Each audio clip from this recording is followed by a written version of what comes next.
Need to get back to a time when clicking between recording and streaming is like a one-click button, which it is currently not. Let's see, pop out, make sure that, yeah, cool, cool, cool, cool. Things are working, which is good.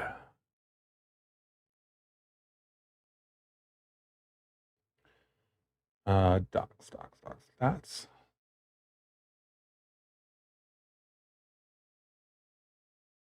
Oh, disk space available. That's what I was looking for before. Okay. I think that'll be fine. Let's run a cleanup task over here.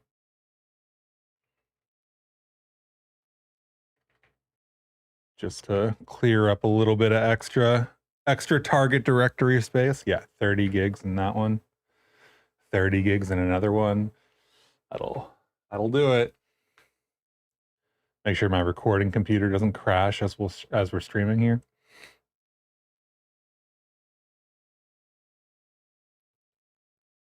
I don't think those tools are good at anything.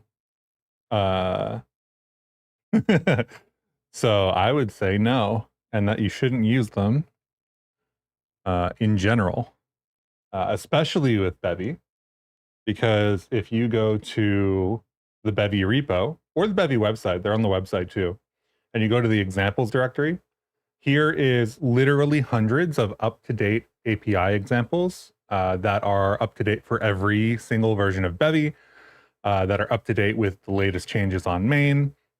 And if you need to figure out how to do something, the code is already here and it's already written in a way that it actually works.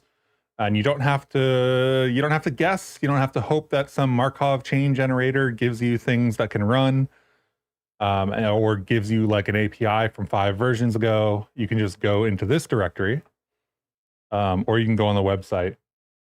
Wrong website. And there's a whole bunch of stuff on here, but also the examples that run on the web also run here. And if you look at them, they have the code right on the website. So that would be my suggestion. My suggestion would be go for the things that actually work, that are actually maintained, and not the things that are basically random word vomit. Because otherwise you'll run into a bunch of issues and you won't know how to fix them, and you won't know if it's even giving you relevant information. That's my thought on those tools in general. I don't think they're worthwhile.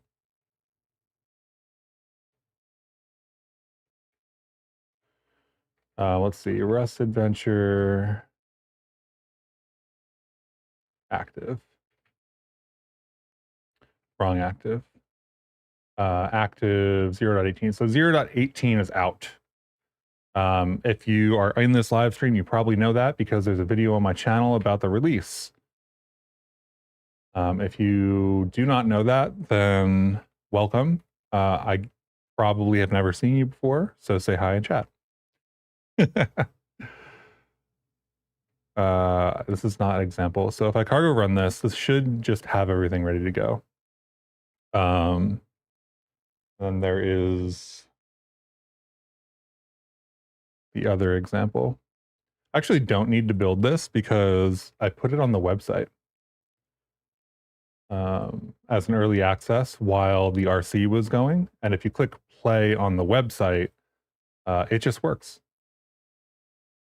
which is very cool. So this is the Flappy Bird implementation for the workshop that is now just running on the web on the website.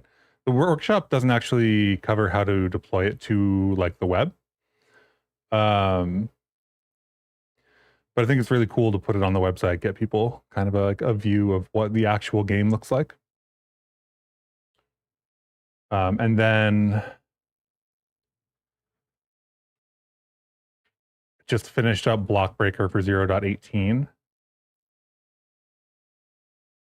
as well, which is No physics library here, just a little bit of vector math reflections and stuff. And if you let it drop, you lose the game.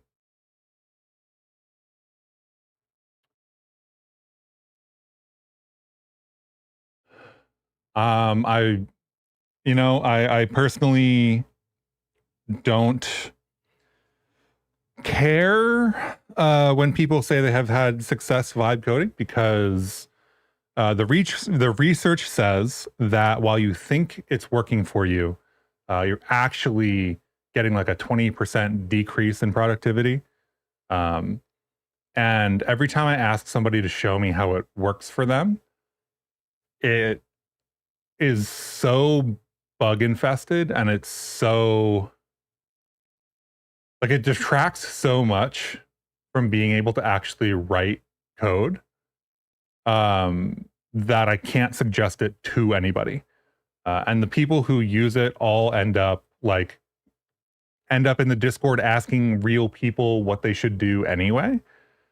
So like, if you have to ask people what to do because the tool doesn't work well enough to actually give you the right information, and the right information is right there, right? Like I just showed that at the beginning of the stream, right? There's literally hundreds of examples that are actually up to date, correct code that people maintain that work, that are good. And to not use those seems wild to me. But obviously I can't stop people from doing what they want to do.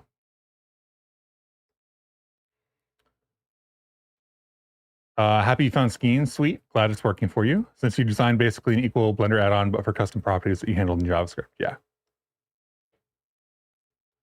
I don't even think it's being used like, I don't even think AI tools are being used wrong. They're definitely being sold as a bill of goods that they do not actually fit, and they do not actually work.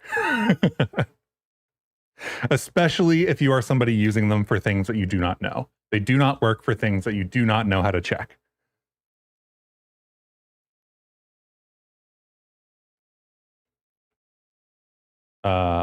So Blockbreaker, Flappy Bird. I think we have a couple of other workshops that I want to update for 0.18 here. And it's really unfortunate because people's like, you can't trust somebody saying that it works for them, because every time I watch somebody who says it works for them, it actually doesn't work for them. And they just like ignore it failing all the time, which is wild to me.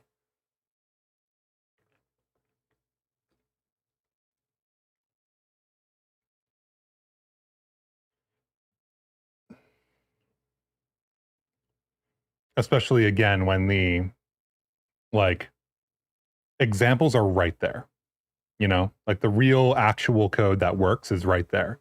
And people who will spend their time to like help you and debug your code are literally in the Discord.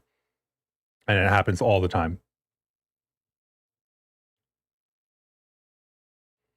I can't think of a single valid reason to use them. It's not a matter of good context. They're just broken tools. Right?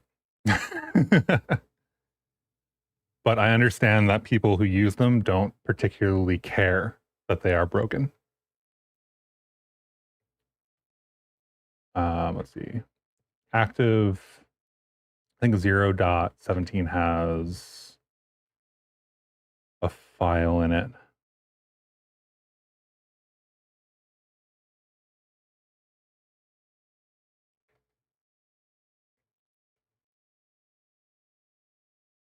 Flappy Bird is already scripted. Blockbreaker needs to be scripted.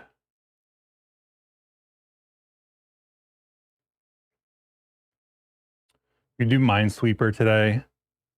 Snake is interesting because Snake I was using as an introduction to like a tile map API. Or we could do Asteroids. Asteroids is another interesting one. This won't be compiled, so we'll have to wait a second. But Asteroids was kind of like meant to be a gizmos introduction. Uses gizmos for, actually, I don't know if this is the gizmos version of it. I have two versions of it.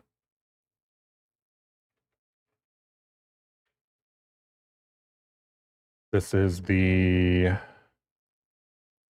avian version of it. I don't think we want the avian version of it.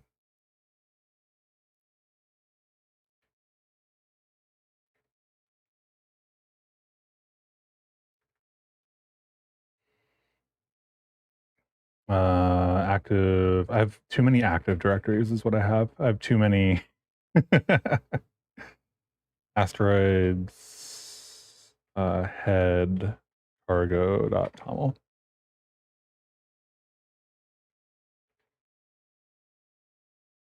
That's an old one too.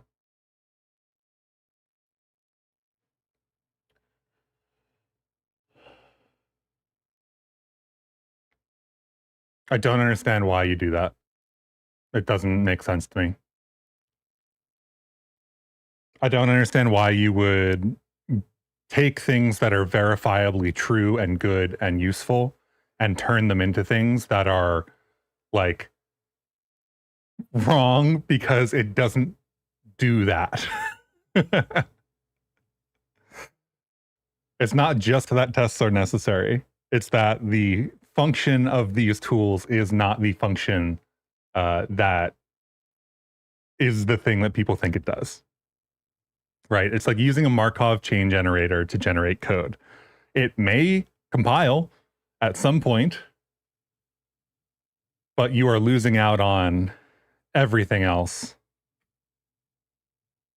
And it still fails, and people still have to ask a bunch of other people to like fix their code for them. And one of the most frustrating things as somebody who provides a lot of this help is that people who use these tools end up digging themselves holes that they can't get out of. And then it's really tough to help them get out of because they don't understand their own code base because they didn't write the code.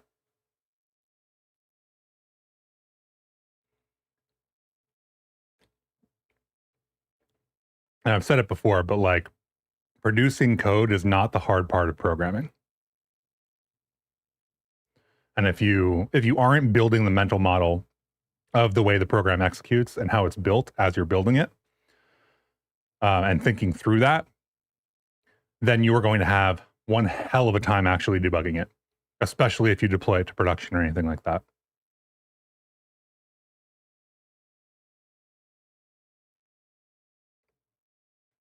And again, the research says that people's personal opinions about how productive and how useful it is are wrong.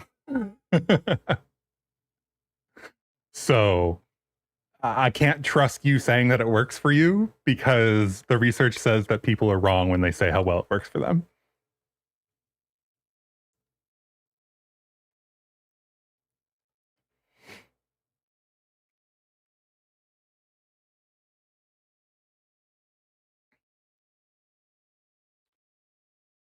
This uses Hanabi, so this is an old version for sure. We have a version of Asteroids that is less intense. This one is gonna compile and run and be like a ship selector and some Hanabi particles and things like that, which is a little bit, I think, overkill for a workshop.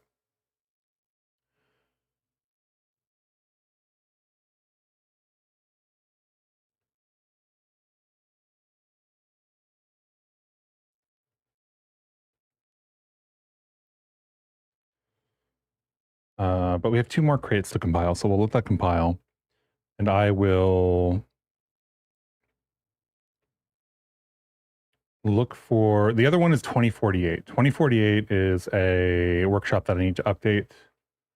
That got it 0.17 updates for sure.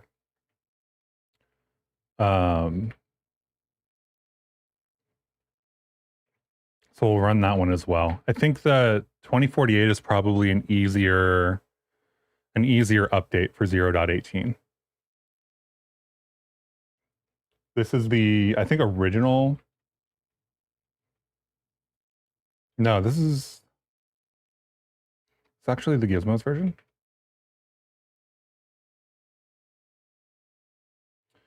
The problem with doing Avian 2D or 3D for workshops is that they don't have a release yet. So one of the issues with using it even though it works, right, is that the ship in asteroids is actually a triangle, typically, classically. We could change that to be a sprite or something like that, something that works with either a circle collider or a box collider. Drop avian from the whole thing and do bounding circle and AABB and do use those for collision. But I was using this as a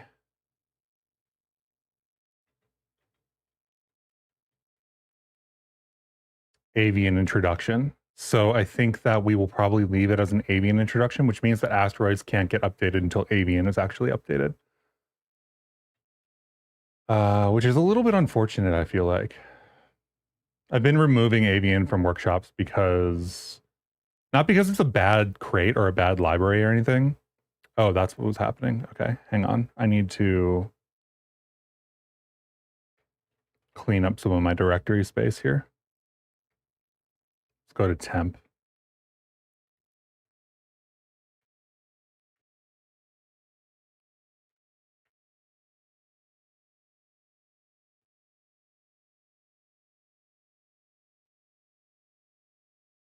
See how much space we get back.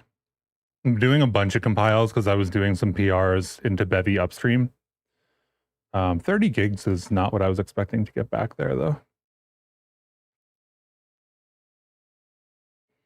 Where else would I have stuff? See what the build directory looks like in Cargo.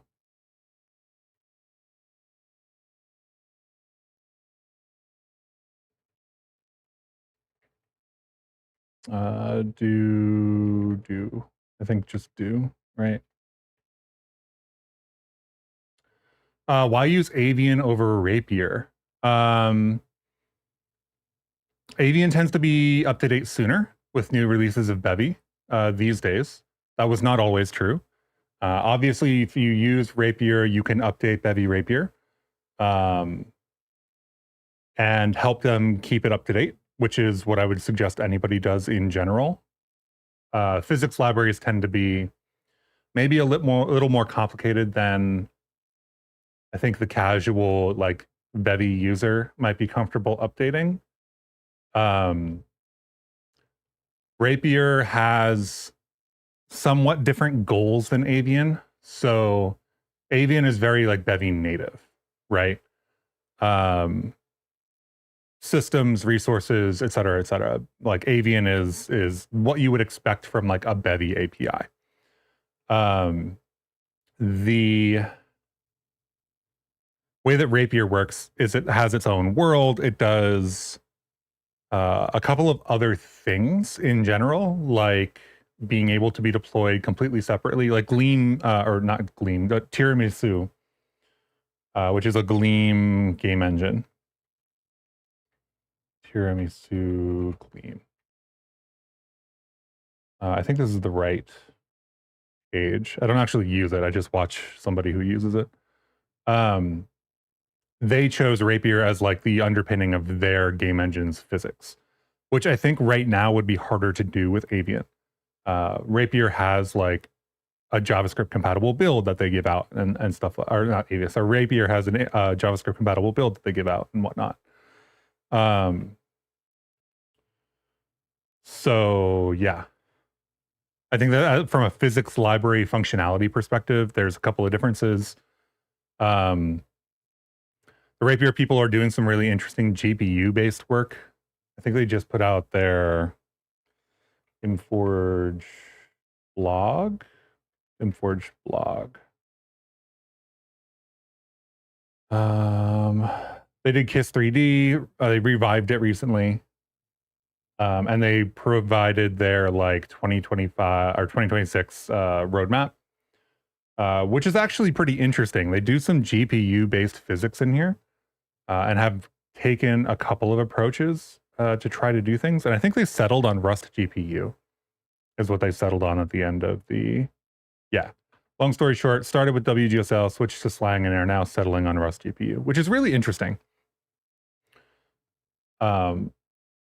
So yeah, I mean, Avian is very cool. It's like Bevy native and whatnot, whatever you want to consider that to mean. It's very well maintained. Avian CA. I end up putting CA on a bunch of things when I Google them because I end up like trying to think that I'm in my terminal and writing cargo run, and I'm not in my terminal. So I end up with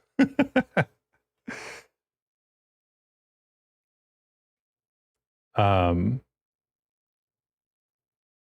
the release blog posts for Avian are really great, etc. So yeah. Just arrived. What is this DimForge for? That's the rapier people. We're talking physics libraries. Bounding circle as a type is funny to you. Makes sense as a type, but also is just a distance comparison. Yeah. Yeah, I think one of the interesting things about Rust in general is that those structs don't really have any overhead, right? So I think bounding circle is literally just like a couple of fields that you don't really have any overhead to, like a vec2 and a circle, right? And a circle is just a radius. So it's like storing 3 F32s. And it's really cool because that doesn't like, I don't know, you're not blowing up memory with like a class that needs some bootstrapping and stuff, right? It's just 3 F32s. The Bevy Rapier plugin has extremely shallow documentation. I don't know what that is, but I want to stop talking about AI if that's what that is. One of the downsides of Rapier is that they auto-generated their docs, so it's really funny that you would have to use an AI tool to use it. Rapier feels a bit more tried and tested and more API agnostic, I guess, but it might be biased using it for the backend validation for a while. I mean, Rapier is a good physics library. Like, it's fine as a physics library. I think for scientific physics, it is more accurate, whereas Avian is more game focused, is my current understanding. So I don't think either of them from a physics library perspective are like a wrong choice. You're saying you're pretty sure the compiler can't optimize through structs as well as raw calculations, mainly concerning auto vectorization. Yeah, that may entirely be true. The harder you make it on the compiler, obviously, the less optimized it's going to be, or the less optimized it can be from that perspective.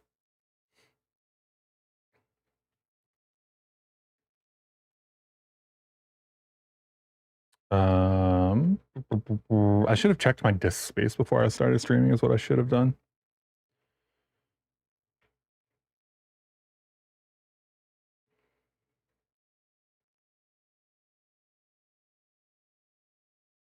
Repo clone. We're going to do 2048.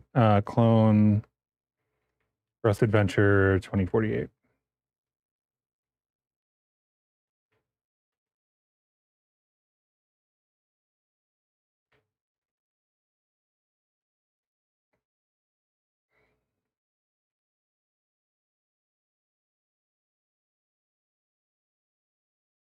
But yeah, I could believe that. I think that the benefits of having this as a struct are that you get the trade implementations, right?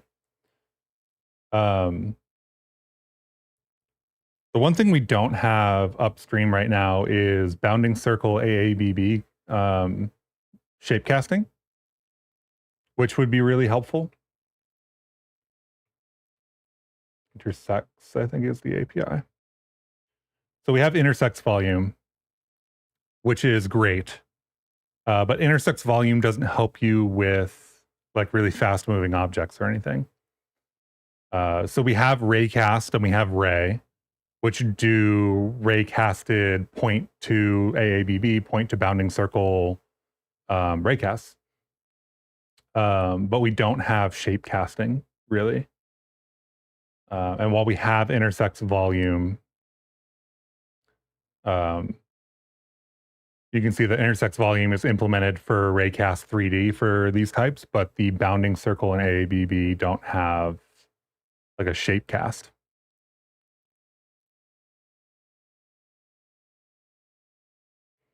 I guess that's not an out of space error. This is going to be a cargo.lock issue then. That's really annoying. Okay,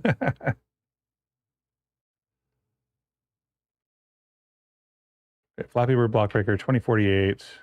We will get checkout orphan 0.18. This will just have a bunch of the files laying around and get rid of asteroids for the moment. I have to make a decision about whether I'm going to do that with asteroids or not. Did someone forget to cargo update? I could have run cargo update. I do kind of like deleting the lock file, especially for workshops and educational material. Because it gives me a fuller approximation of what somebody is going to run into from scratch rather than, I'm not saying cargo updates will miss stuff, but I want to eliminate the possibility that it will miss stuff. Right.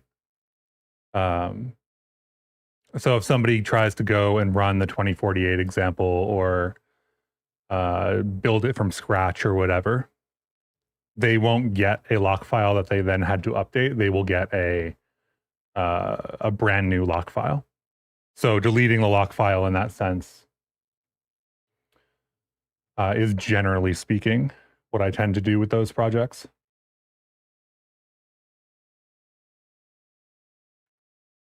One of the things that would be nice to add back into this is the tile animations.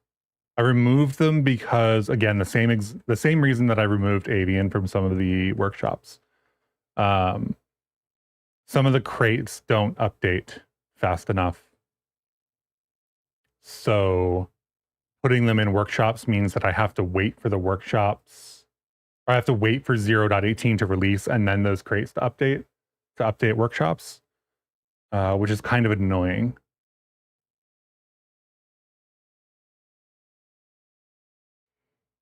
Let's see. Let's just try to bump this and see what kind of errors we run into.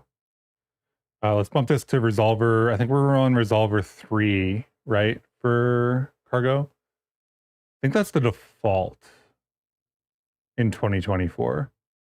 So this isn't a workspace, so I don't think we need Resolver 3. Rust Resolver 3.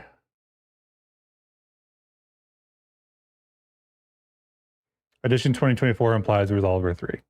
So I think we're good as long as we're not in a workspace.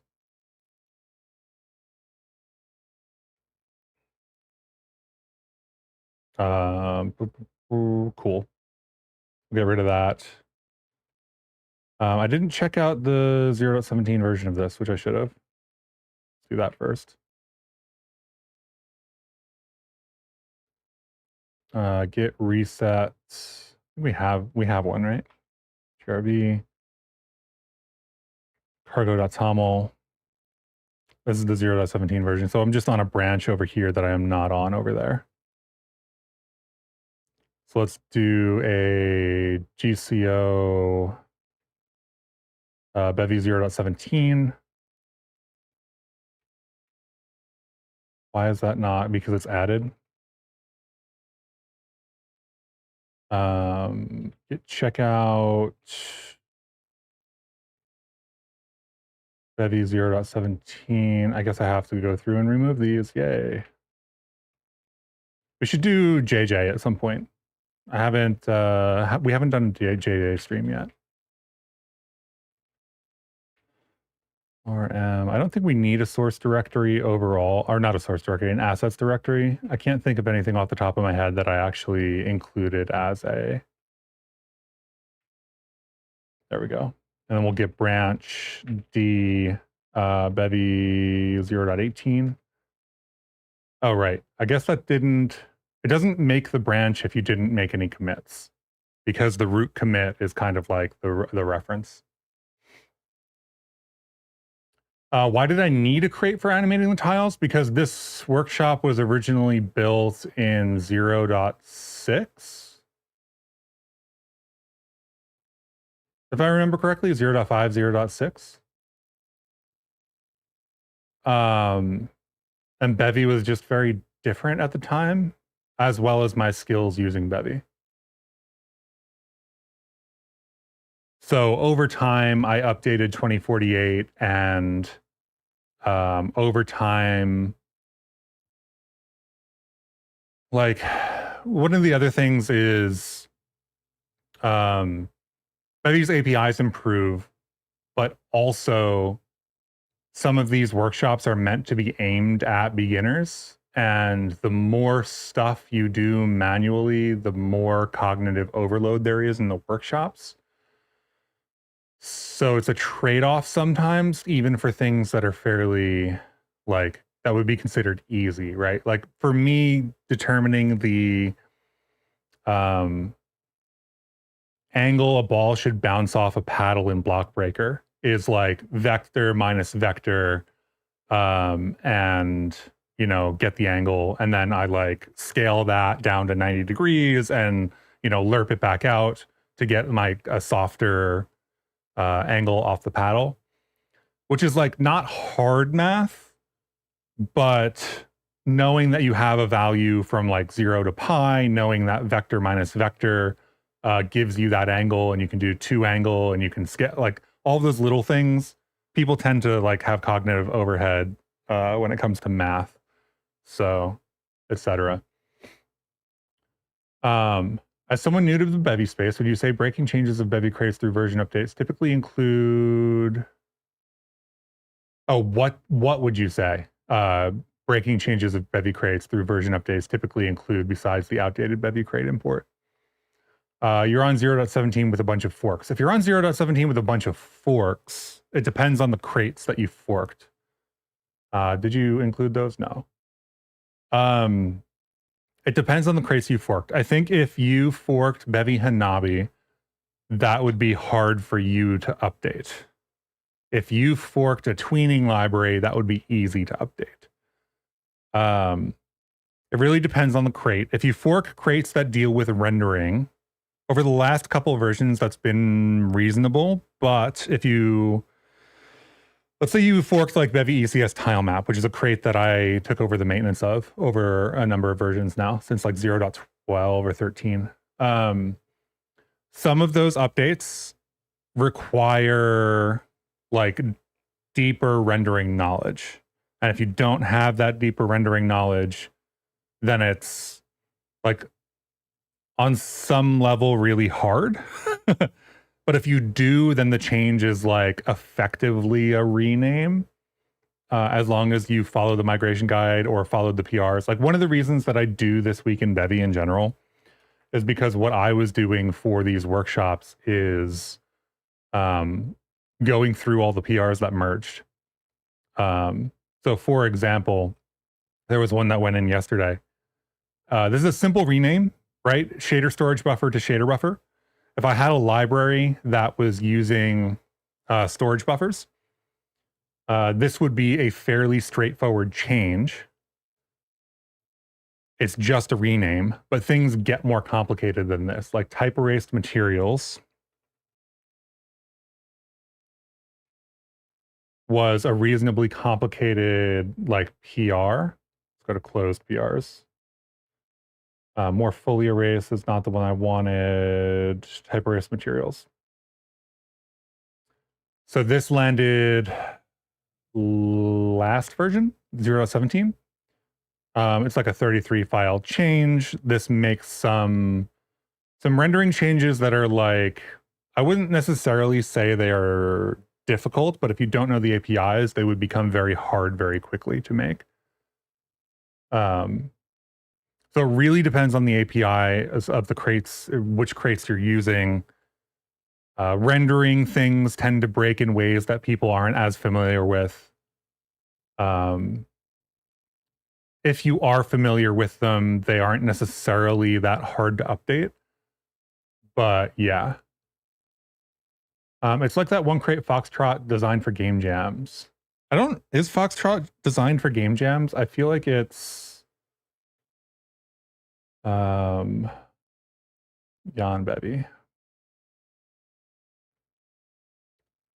Yeah, to me, Foxtrot feels like a tech demo more than like a thing that you would start off from for a game jam.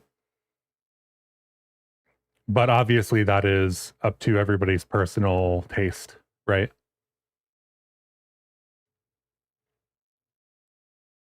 But this doesn't necessarily feel like a template in that way to me.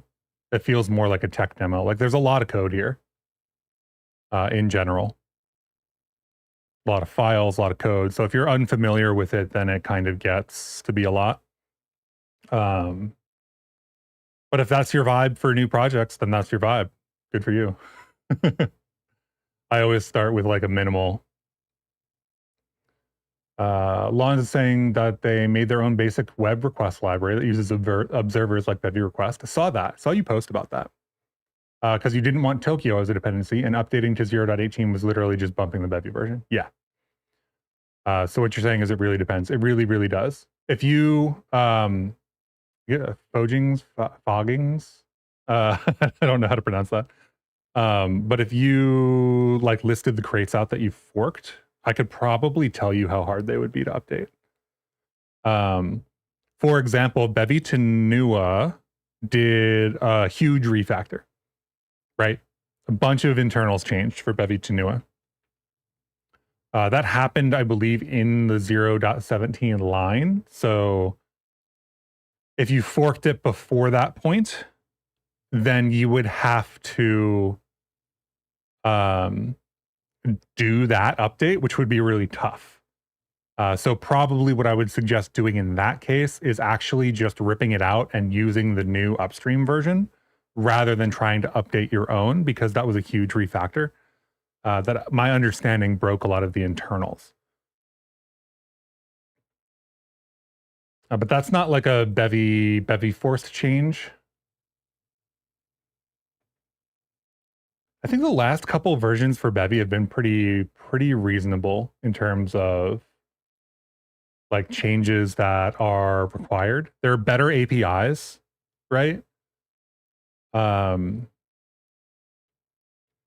obviously, if you use more experimental things, you can have more changes, but there's not a lot of crates that are using the feathers widgets yet. If you had built your own navigational tools, maybe you would be able to rip out code, but that wouldn't like break you necessarily. You read it? Yeah, you read it in their documentation. That's Foxtrot's documentation. They say they have all the plugins, so it's game jam ready. Demo feels accurate. Yeah, I think it's more of a tech demo in my mind. But it like, don't let me thinking it's a tech demo or it self-describing as a tech demo stop you from using it as a game jam starter if that's really like the vibe that you want. You know,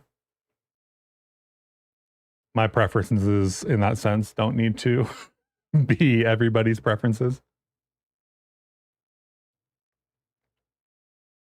So Flappy Bird and Blockbreaker have been around for 400 to 500 lines of code. I think I can actually just check that. We're in the 0.18. Yeah. Toke Blockbreaker is 463. I'm excluding the TOML there. And Flappy Bird is 472 with 10 lines of WebGL, or not WebGL, WGSL.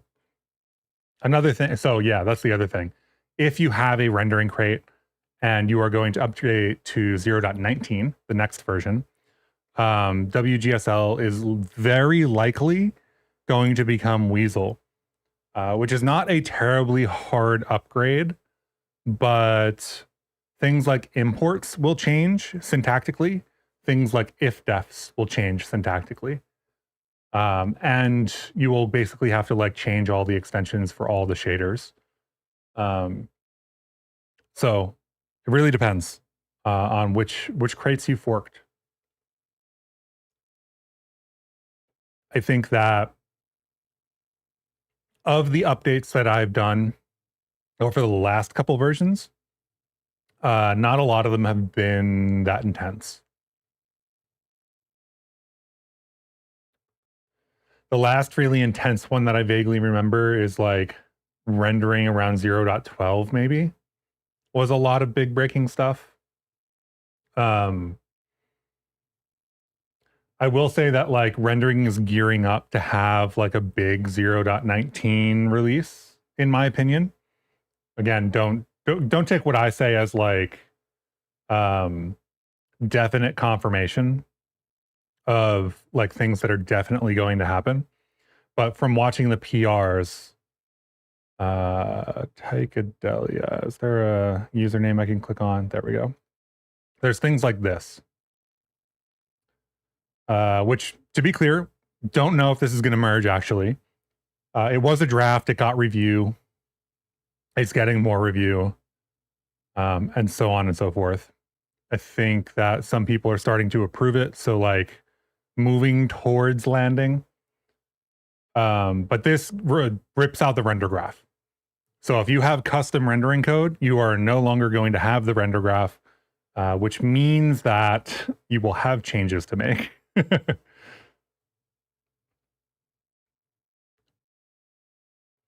How different is Weasel from WGSL? Lond is correct. It's basically extended WGSL, WESL. Nope, that is not the right place to put my hands on the keyboard.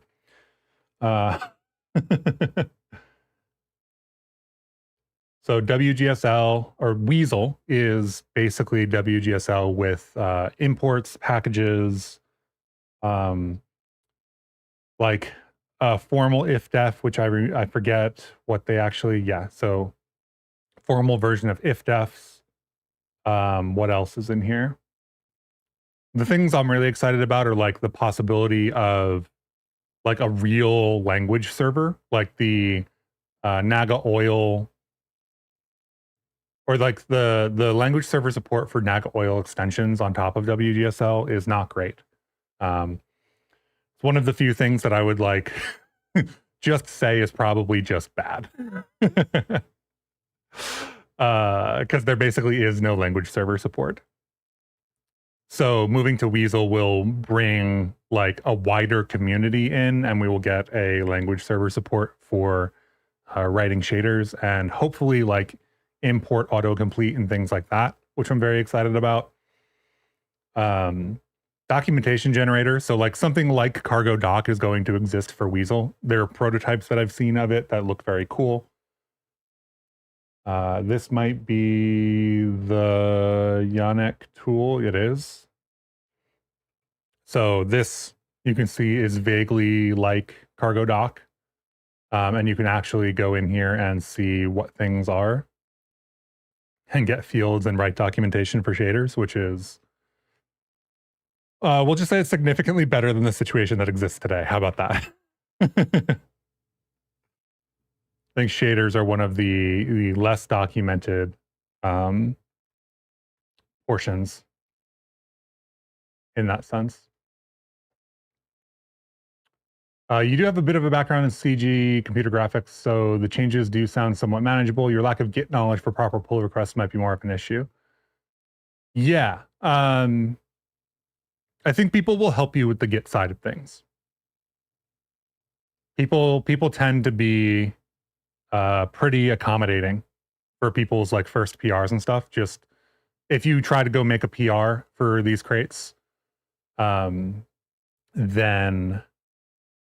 just be like, hey, I tried to do this, but like I'm new to Git, so I can write the code or update it or whatever. But it isn't like necessarily well formatted.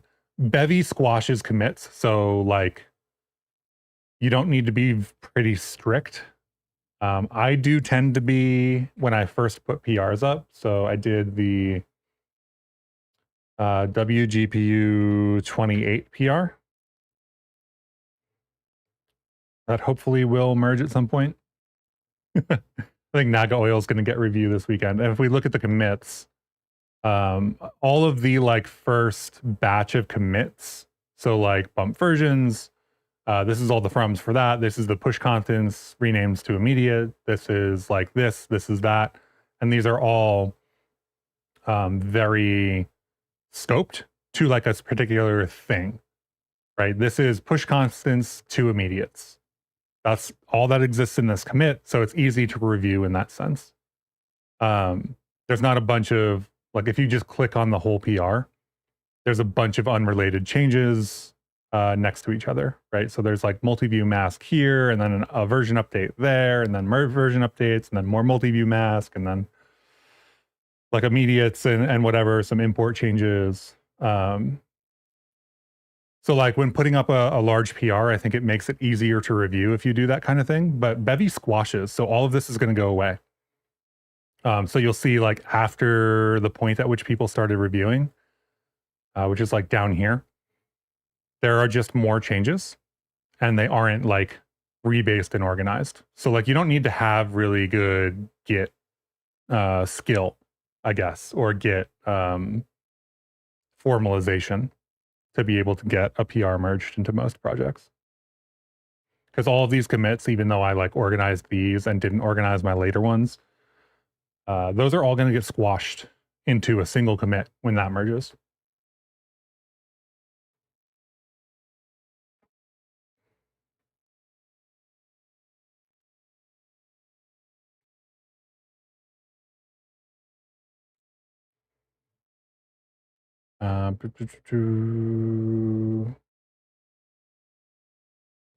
Where are we? GCO B Bevy 0.18. We will open this. I think this is already open, right? So let's bump this to 0.18. Iter tools and Rand. I don't think Rand needs an update. Let's blow away this lock file and run. Any interesting new Bevy libraries? Every week there's interesting new Bevy libraries. Let's see. So obviously this week in Bevy, if you go and check in here, this will have like a whole crates section at the end. I want to do a section on the site for this week in Bevy that is like dedicated to crates and crate updates. Like one page that kind of shows the I don't know if it's going to be the latest updated crates, or I don't know what exactly I want to encourage. But that's a whole different discussion. Bevy Feronia is a really cool new crate. It's kind of experimental, but is environment scattering. So like these trees and grass and everything, this is Bevy Feronia, which is very cool because there's not a lot of other people doing this kind of foliage and environmental scattering.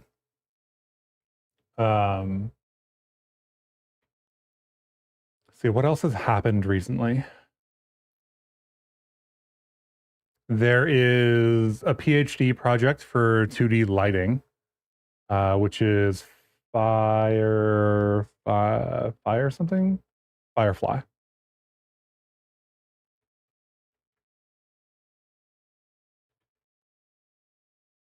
Oh no, I think this is actually it. Yeah, so this is for somebody's college thesis. We have a couple of different 2D lighting crates in Bevy at the moment. So there's Bevy Lit, there's, I want to say Bevy Light or Lights, and then there's this one, and then I think there's at least one other. There's a Radiance Cascades implementation too. At least, I think there's a couple of Radiance Cascades implementations actually, now that I think about it. But this is for somebody's thesis, and they're just taking potentially a different approach than others take. So they're doing a little bit of like more research level kind of implementation, which is cool.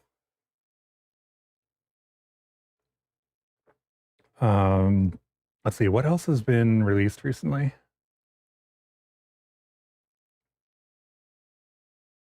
This is why I need this one page on This Week in Bevy. Because I can just look at the database, but nobody else can. Avian's getting some really cool updates. They're getting like a collide and slide implementation in 0.6. There's some other cool improvements too. Um, yeah, stuff and things. There's a listing on the site for educational material. I will say that the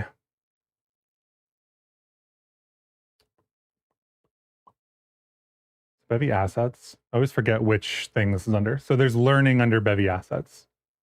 The Bevy examples are always number one. So the examples directory has literally hundreds of examples for different tasks and APIs and features and stuff. The Bevy book, which I don't think I'm going to remember the URL of off the oh, maybe I have it in my history. Do I have it in my history? Yes. So there's a in progress Bevy book on the website that you can find, I think, in the Bevy website repo in GitHub. Maybe it's not in the website repo.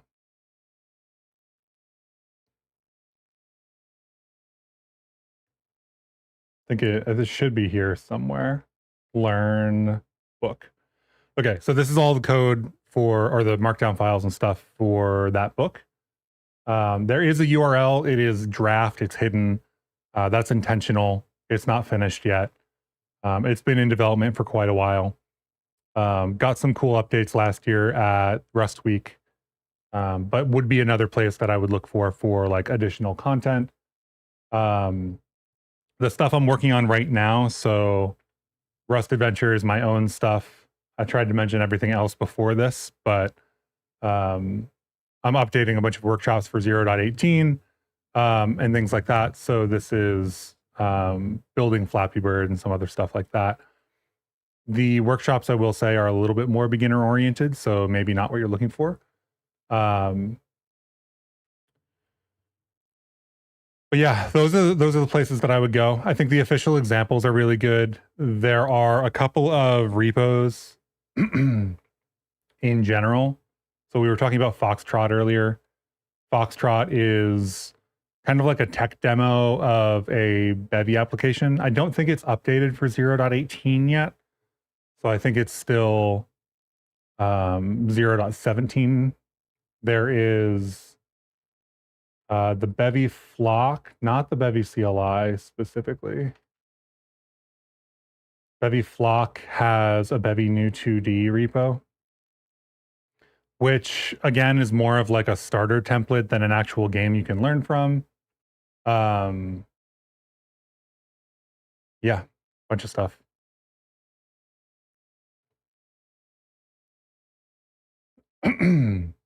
Maybe your idea for a more organized list on This Week in Bevy would help with crate duplication. Probably not.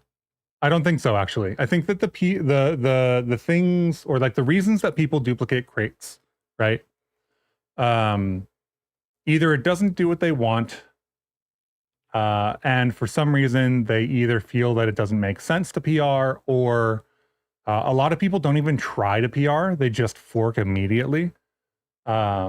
For various reasons. Some people don't get well, or like don't open source well, so they don't understand like even what could be a PR or anything like that.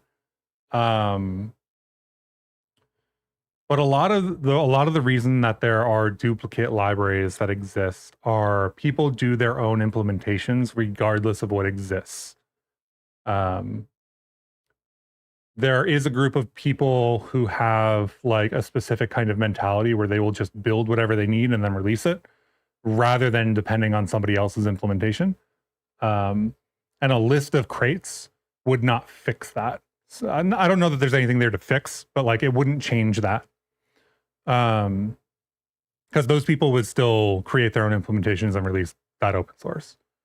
And not every project is suitable for like large collaboration, right? Like Bevy is a great example of a crate that is like largely collaborated on. Like there's a lot of people that commit, a lot of people that review.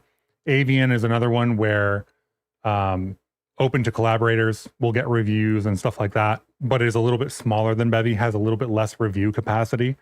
Crates that are smaller than that are just kind of like typically single person crates. So like they may be busy at work, or they may be busy with life, or they may be whatever, which is another reason that people fork stuff or come up with their own implementations. Um, so yeah, I don't know that it would help the like crate duplication. Not that that's necessarily a problem, but hey, greetings from Brazil. Nice. Thanks for the amazing work at Bevy. Yeah, of course. Any tips on how to approach extending materials defined in GLTFs instead of replacing them? The goal would be to bake AO to vertex data in Blender and then overlay the effect on my base material. Yeah, just, I mean, you're going to have to replace it.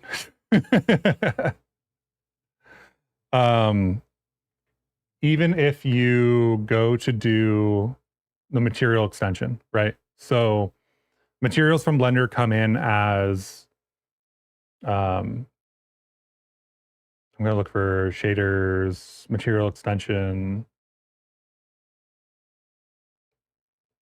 find this, extended material, extended material. So extended material is the example I would point you to. Extended material requires that you do create this like new material. It is not just the standard material. But if you're going to write custom shader code, you want to use extended material because that will let you specify your shader.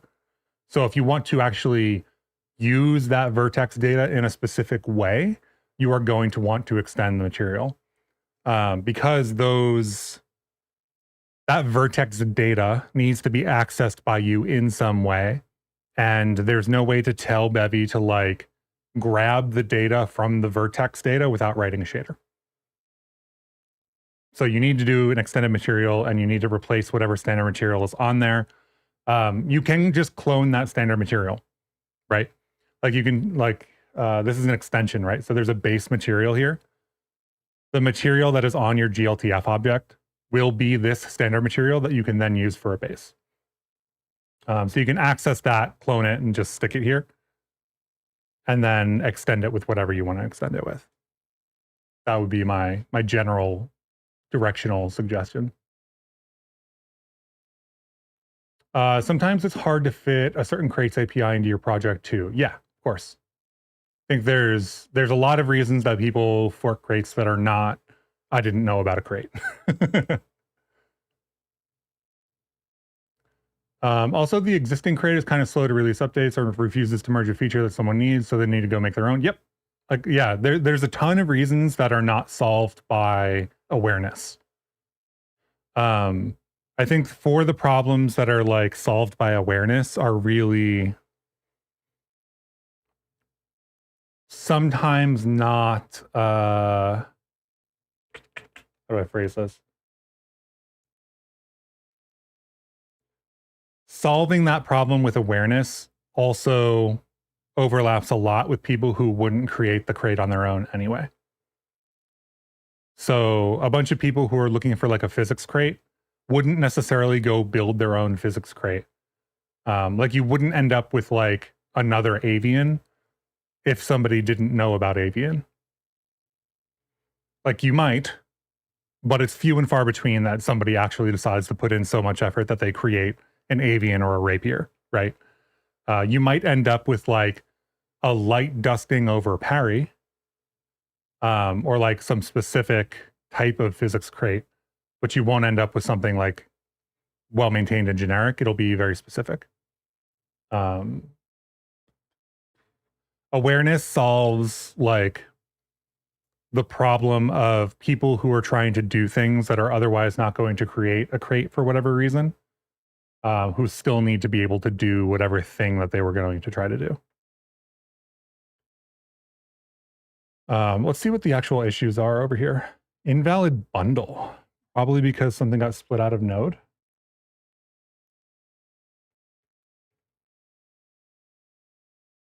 What do we think the invalid bundle is here? Text. I bet you it's text related.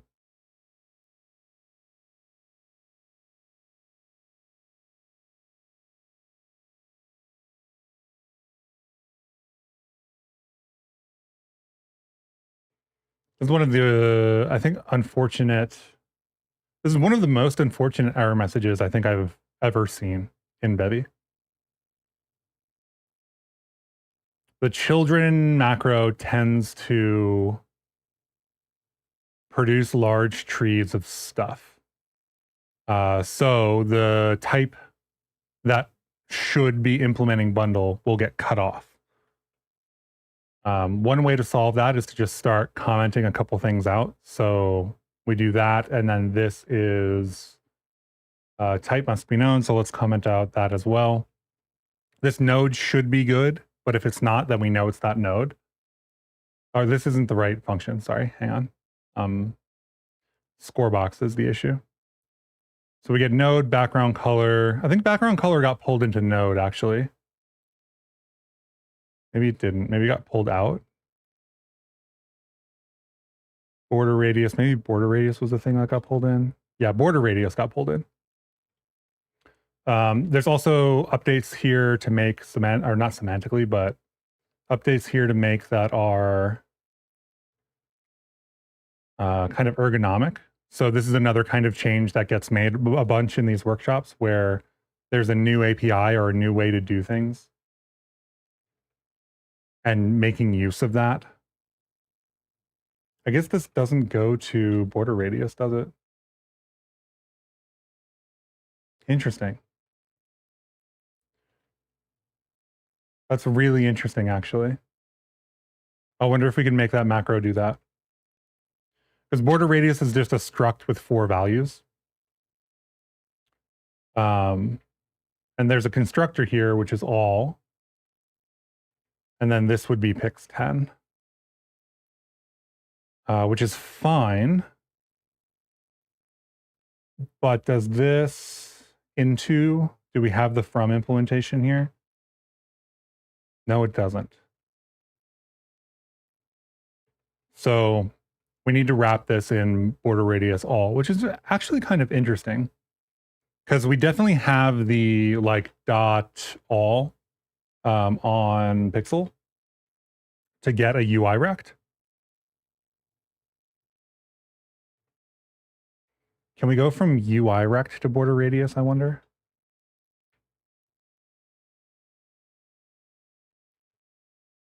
No. So we're stuck wrapping this, it seems, which is interesting. Feels like something that we could make a PR for at some point. You've started preferring children spawn component over the children macro because it plays way better with LSPs. Yeah, I think that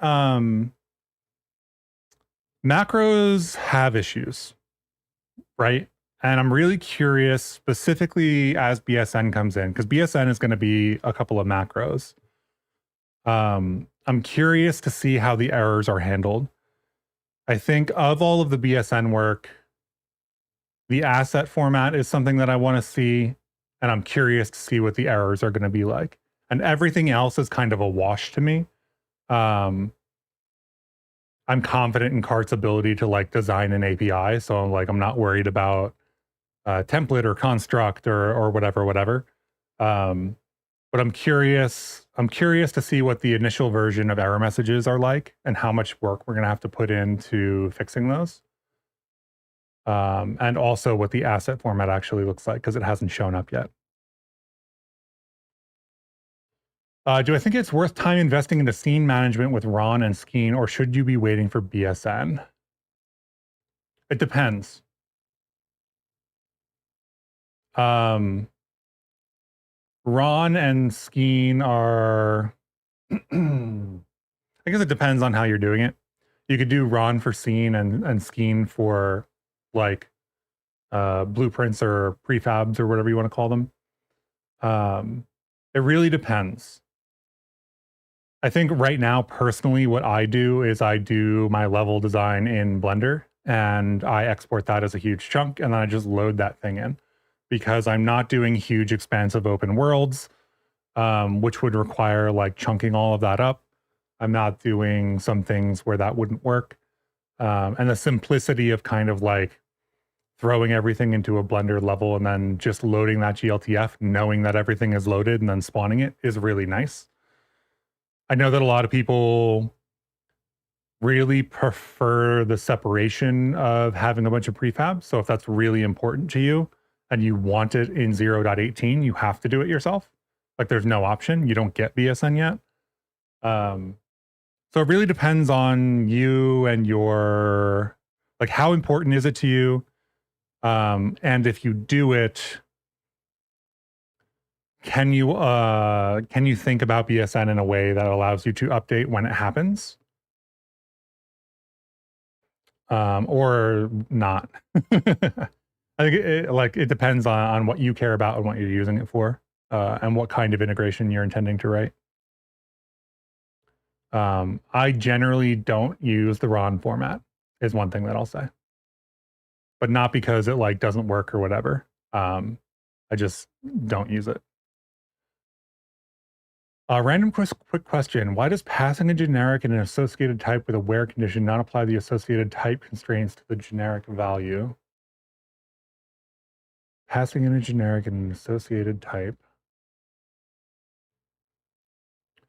in a where condition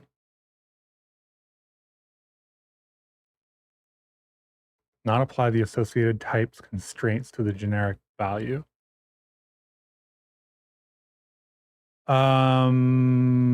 Because the where clause needs to have trait bounds on the generic. Are you trying to pass in like a concrete type in the where clause? And then being like where concrete type implements some traits? Because I don't think that works. I think that gets interpreted as a generic. Playground just hash. Let's take a look. Why not?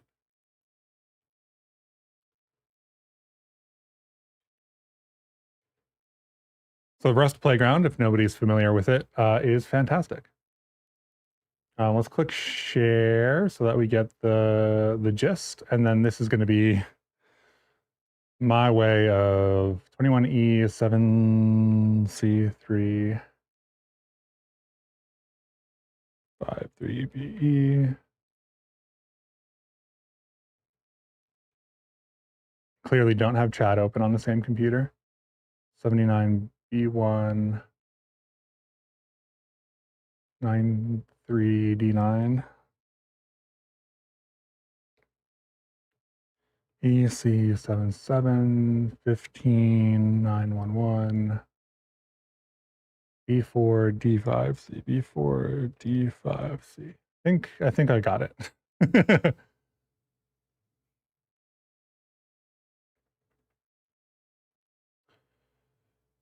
So you've got the associated type hidden for tip.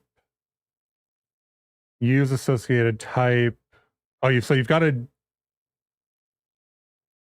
use associated type. This doesn't have the generic.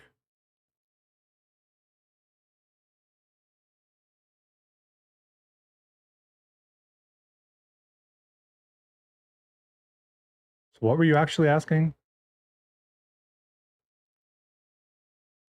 Yeah, I have a chat on a different PC. No, because you set the associated type using the generic, but use associated type doesn't have a generic. Oh no, it does. Yeah, it's a trait. Okay, never mind. Use associated type equals S. And you're asking why.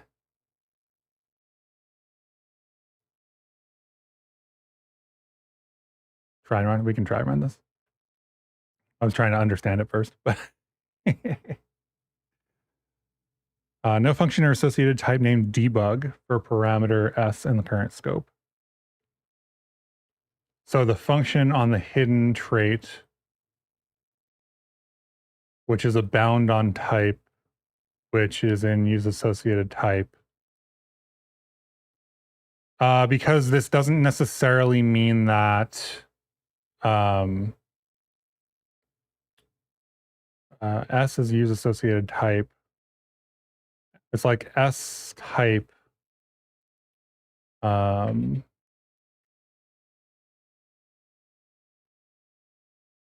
hidden or something like that. That's not the right syntax, I don't think.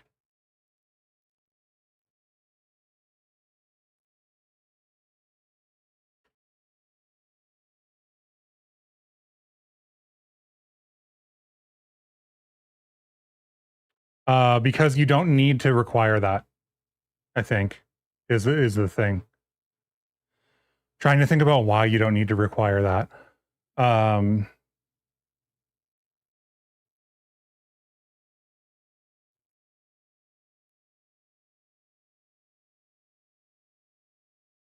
don't think I can think of that off the top of my head. I think I would have to look it up.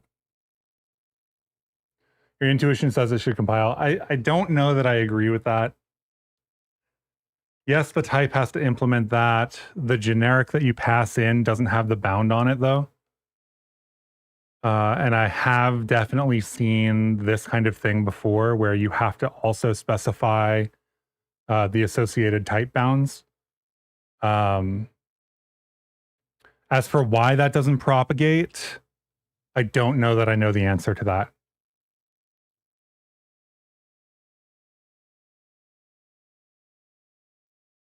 But I have definitely seen this before where you do actually need to specify this again.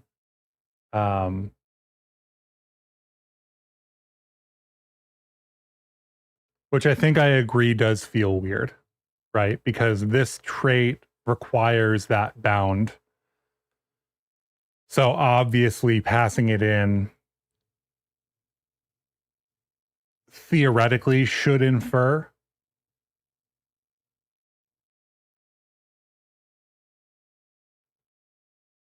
So you end up with a generic with a bound that needs to unify with another generic that doesn't have a bound, which should apply the bound to the other generic, but does not. I don't know. Maybe that's chalk related. Okay, so the missing shared reference is on me. I'll grant that. Yeah, I just didn't worry about that part. Yes, yes, I believe it is forcing you to double specify. I can't tell you exactly why, though. I don't think I know exactly why. I know that this happens. I understand what you're asking. But offhand, I don't know that I know the actual answer. Chalk, rust, trait, bounds, generic.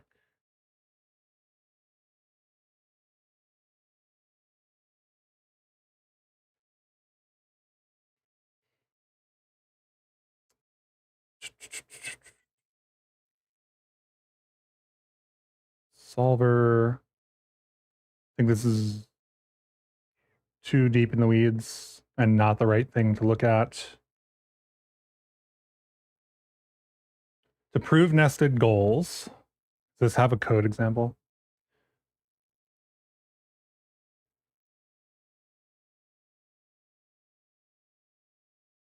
If we have debug constraint and constraint to U8, then proving X debug is initially ambiguous.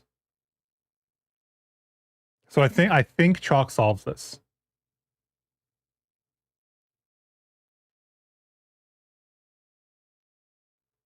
But I'm not 100% sure. Yeah, the real case is part of the image crate, primitive pixel, subpixel, pixel, primitive traits. I think this also pops up in web server frameworks. This also pops up in other places as well. But I agree with you, and I think it's a deficiency of the current trait solver, is the way that I will frame that.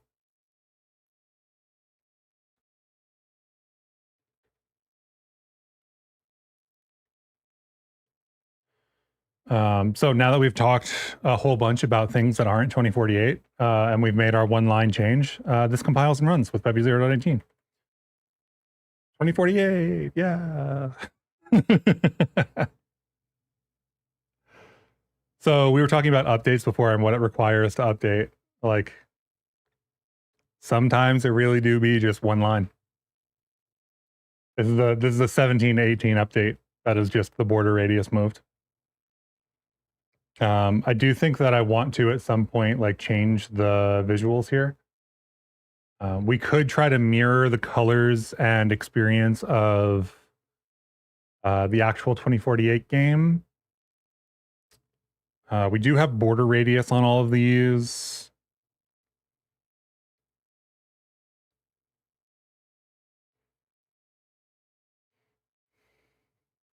this is not HTML, right? This is Canvas.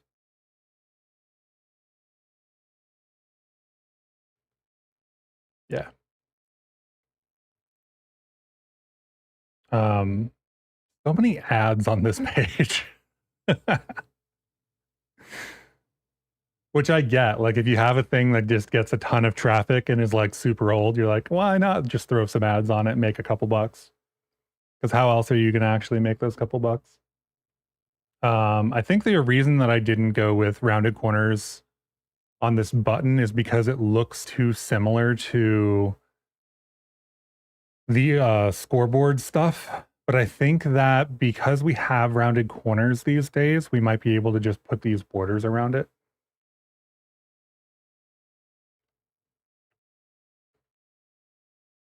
So let's try to mimic this a little bit.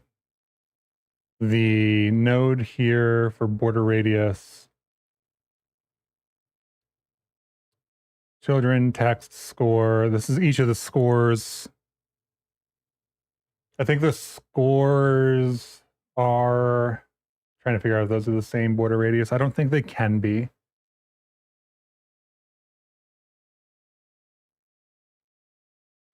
So let's ignore that and go to the board. That's something else we should look at. This button interaction system, we should look at moving that to picking. Interaction is going to die at some point. And I think Bevy, no, the flock. Somebody just put a PR up for the 2D repo, moving from the interaction pattern to picking. Did they already merge it? Maybe it wasn't on the 2D repo. Maybe I am having a moment. Thought it was on the 2D.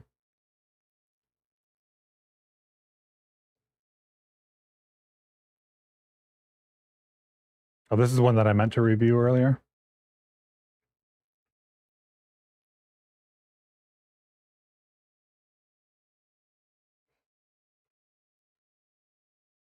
Maybe the PR didn't go up and I just thought it went up because I was watching people talk about it.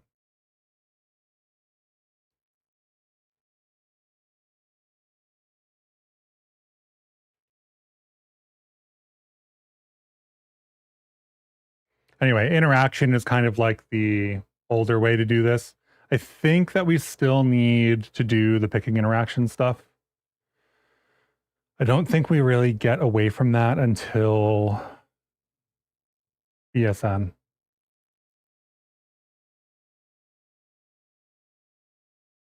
Which is fine. It's just a system that updates some text, and that's okay.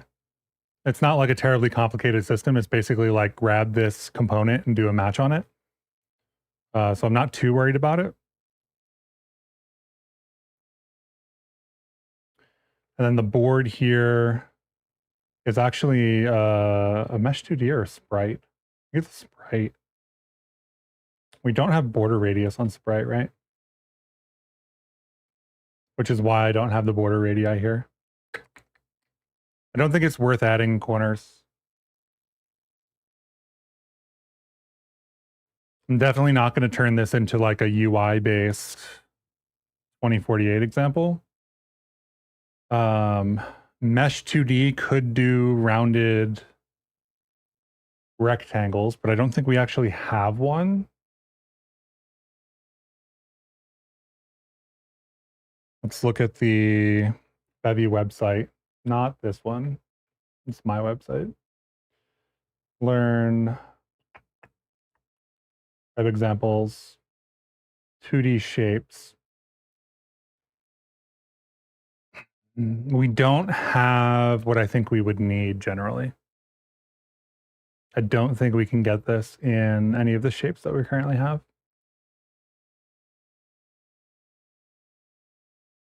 And I don't want to introduce like a new 2D primitive. So I think we're just going to live without rounded corners. We definitely could do like an SDF, right? Each of these mesh materials or each of these sprites, what are now sprites, could be mesh 2Ds with mesh materials, and we could write a custom shader and do the rounded corners with an SDF. Like all of that is possible. I don't think it's worth it.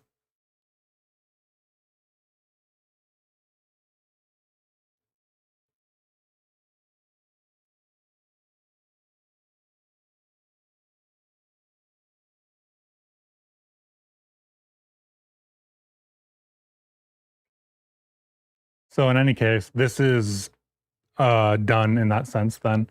I think that the other thing is the font size choice here to do like big numbers and small numbers could be looked after. What do they do on the actual? I think they do the same thing, right?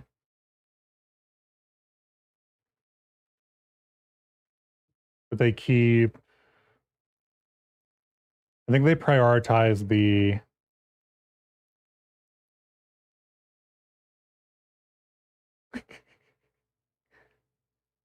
can't even get to 128 to check. This is the other thing. We need to make sure that this actually gets tested.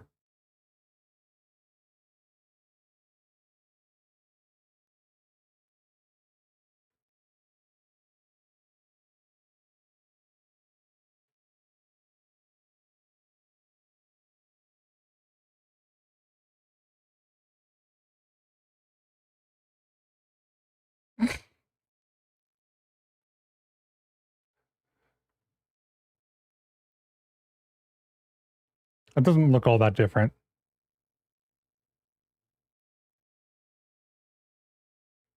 It is different, but it's not that different. It's way smaller of a difference than I have here.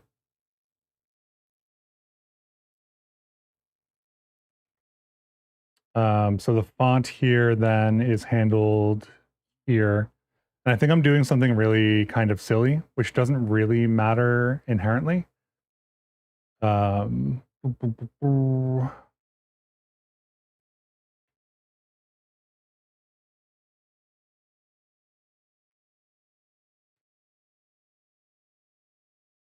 I think I'll just leave.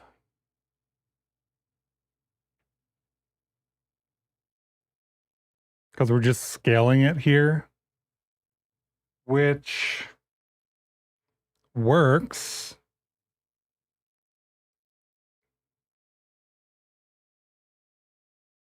I don't love it. We could make better choices here about the font sizes, I think.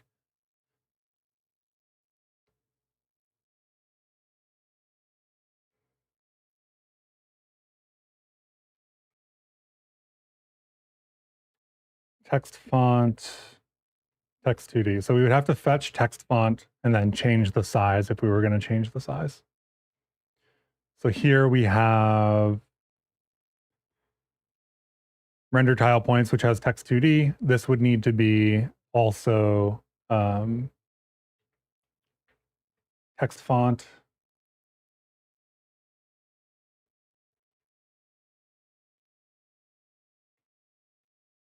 Right. And then text font.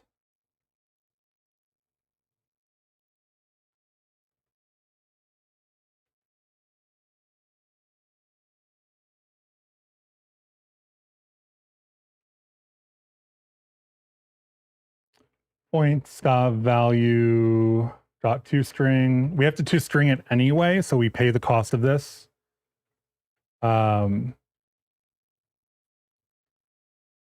So it's not like, it's also not important, but we don't need to do a log10 optimization or an ilog optimization. Right, so we end up with length here, and then length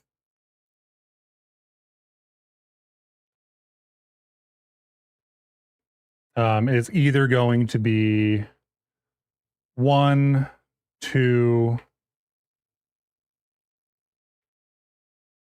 3, or technically 4, right? 2048. So if we want to specify these, those are the ones we need to care about, and then anything else can also be the 4 size.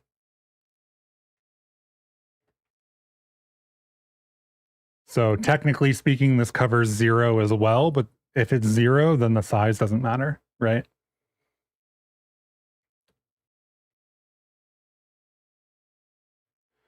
I guess this is cars.length, right?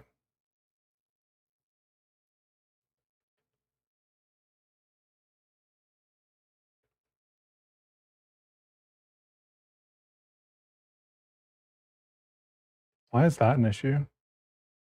Generate cars method. Am I blanking on what? Rust string cars.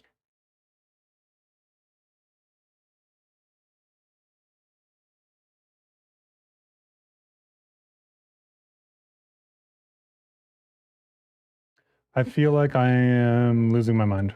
Word.cars. What is the actual error here? Oh, because it's points. It's points. It's points. Um,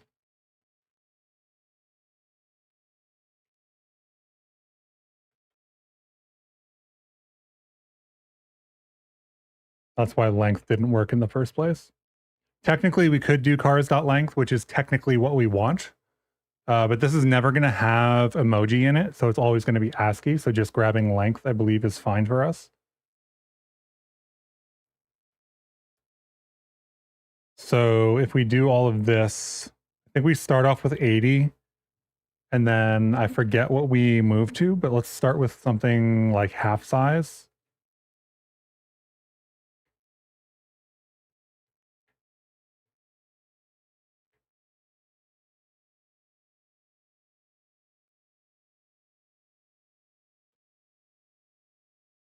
We'll go font size, and then I even have the iLog here. I don't want to do the transform. I want to do the font. What do we call this? Text font?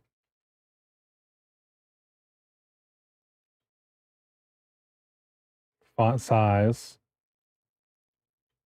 equals this. Match. And then transform isn't something we need anymore, which is cool because that scaling was always kind of weird. Wasn't super important, but it was always kind of weird. So now we end up with something that is at least a little bit more reasonable and doesn't look like the fonts are like overgrown.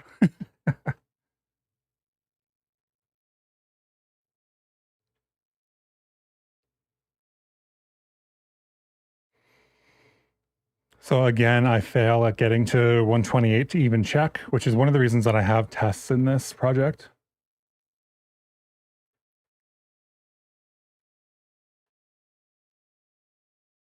Hello, what is going on? This is an update to a workshop for 2048. So I'm generally doing workshop updates today. 2048 for Bevy 0.18, which came out this week. I think that these sizes are fine.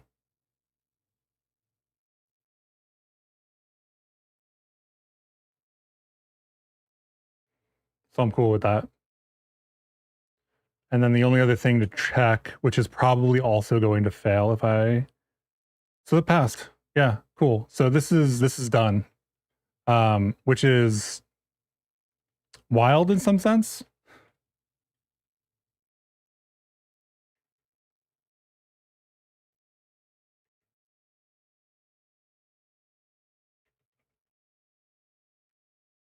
We were talking about like, what does it take to do an update? It really depends. This particular update was a one-liner. Wildcard pattern covers any other pattern as it will match anyway. Sure. I wanted to be explicit though, Clippy.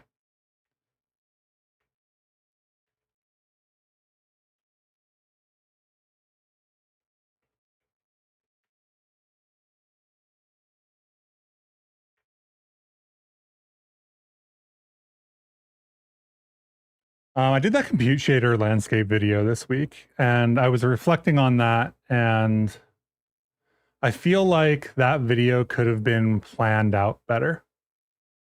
I wanted to start doing 0.18 videos immediately, but I didn't have them like prepped and ready to go, and I feel like I should have. So for 0.19, I think I'm going to prep some videos and prepare them with the release candidate ahead of time, and then do the recordings.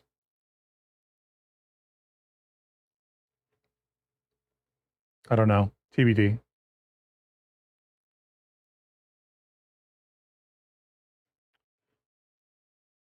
Cool. So that is effectively 3 workshops more or less done. A block breaker I'm going to script later today. 2048, I can mostly reuse a lot of the scripts that I've had in the past, so that shouldn't take me too long either. Probably get both of those done this weekend. Hoping to also get Flappy Bird recorded this weekend, now that 0.18 is out. You're fighting for your life trying to explain how to transfer funds from one crypto chain to another to a friend, send help. You're not going to like my help.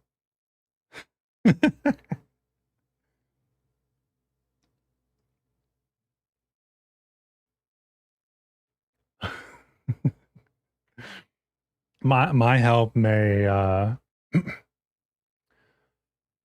may result in loss of funds. Not that those funds are extractable anyway.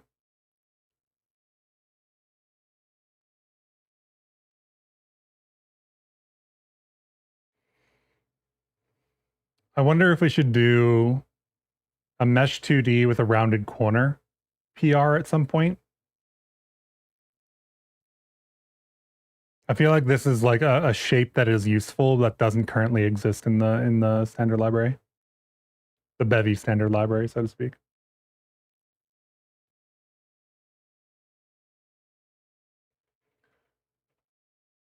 So we've got 0.17 stuff.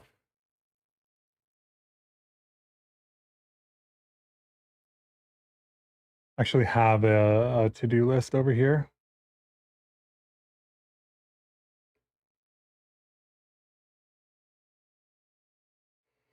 $2048 block breaker Minesweeper as well. I think Minesweeper might be one that we could update.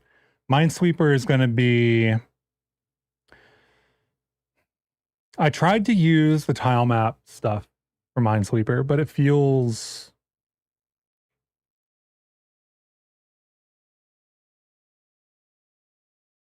I don't know. Didn't feel good to write it using the tile map stuff. It worked fine with Bevy ECS tile map. But the built-in tile map chunk not having like entities and stuff means that like observers don't quite work. And using that to teach observers is really nice because it's like if one thing explodes, then you can just recursively check all the spots. LPT. I don't know what LPT means. Life pro tip is what that means. I've never seen that before. If you're benchmarking something, make sure you change the function call you're benchmarking when duplicating a block of code. Yes, I've done that before. I've absolutely done that before.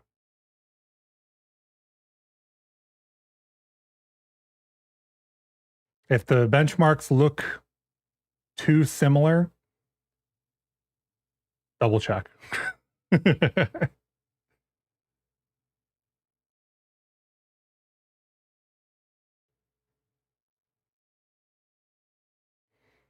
Okay, what else do we have to do? We have workshop updates. There's some stuff I want to do for Skeen, but I don't know that it makes sense to do on stream.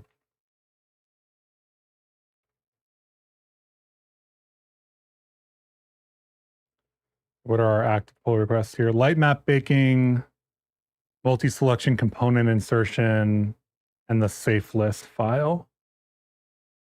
I think light map baking is probably the most impactful there. Let's look for features here. Migration tools, yes, but also no at the moment. I think images are my next big thing, actually, for Skeen. Images and relationships. So images are like the first step towards relationships, I think. How do you hot reload assets? You use the file watcher feature.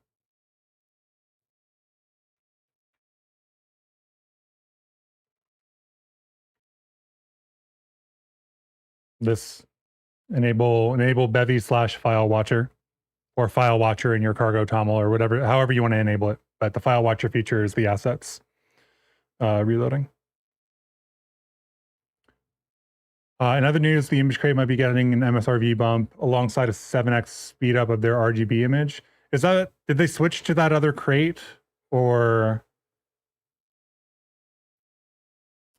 Because what is a Bevy mod map generator? I was watching Griffin's updates to the map generator, and they were mentioning some resize improvements, I guess. Those are not the same thing.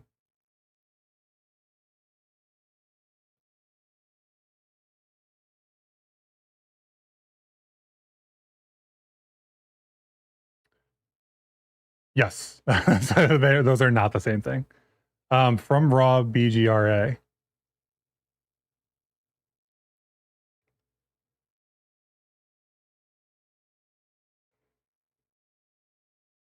That is cool. I feel like I don't do that very often. What do you use from BGRA for? Pipewire. Okay, that makes sense. That makes sense. That's cool. So you could theoretically, I don't know why you would use image for this, but like, I was thinking about like OBS and GPU capture stuff, screen sharing, which would probably be 7x speed up is probably super useful. I guess, or like a screenshot application that could be useful. I don't know what 7x is over though. I don't know if it's like milliseconds or microseconds, or like what a 7x speed up over what?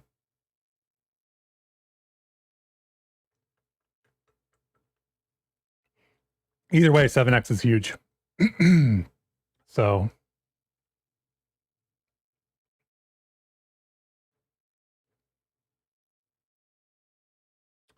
I'll open that later.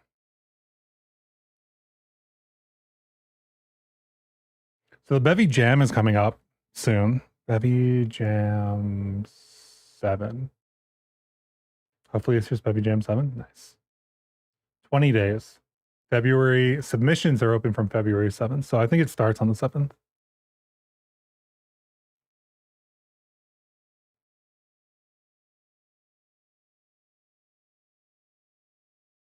You're trying to implement geometry instancing in Bevy using exported USD assets from Houdini. Is cloning the mesh handle the right way to instance in Bevy? Mesh and material need to be the same. The answer is yes, but also the material. The mesh and the material handle need to be the same thing. There's also a manual instancing example. And you can do things with mesh tag to pass in extra data. But yes, if you're trying to use the automatic built-in instancing, you want the mesh and the material handles to be the same across all of them.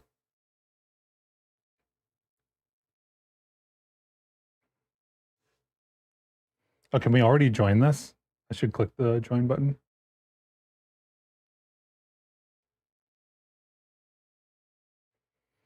The other thing I was thinking about doing is not necessarily on these crates, although some of them overlap, but doing like lead up videos to the jam.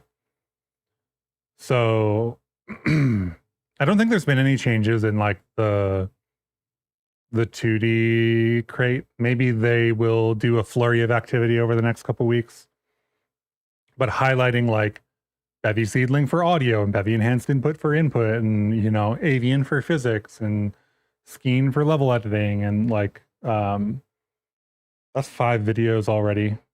Maybe that is too many. From 1.3 milliseconds per 2K by 2K image to 170 microseconds. Nice. That's significant. It feels significant anyway. I mean, I guess like that is significant if you're doing a lot of them. If you're doing like human interaction, it was already fast enough, right? Like the human interaction bar is like, if it's under 50 milliseconds, that's absolutely imperceptible.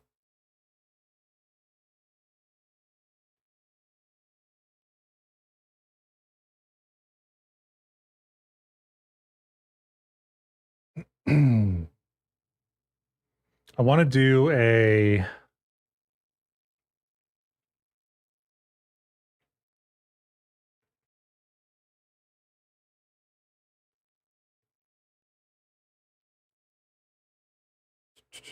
I just want images. I don't want like a YouTube video. Is this the Fall Guys site? Let's go to the Fall Guys site. I think that without doing like the whole arena, but doing like a level that is the Fall Guys elements, and some like absurdly basic character controller, and then making that multiplayer would be a cool scheme demo.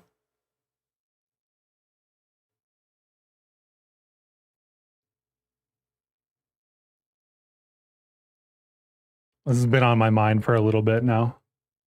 I was thinking about the scheme demo that I've been trying to build or working towards building. The Bevy examples repo is actually the best place to look at this, because I wanted to do something a little bit more. Ooh, how do we say this? A little bit more like Tunic.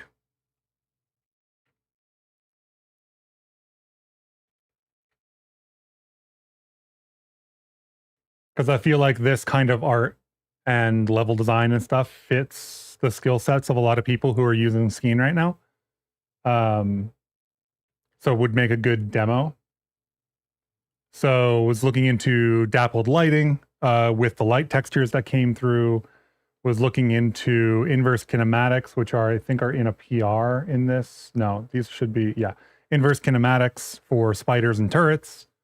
What else did I have in here? Layered materials actually is not in this directory, but it's in this repo.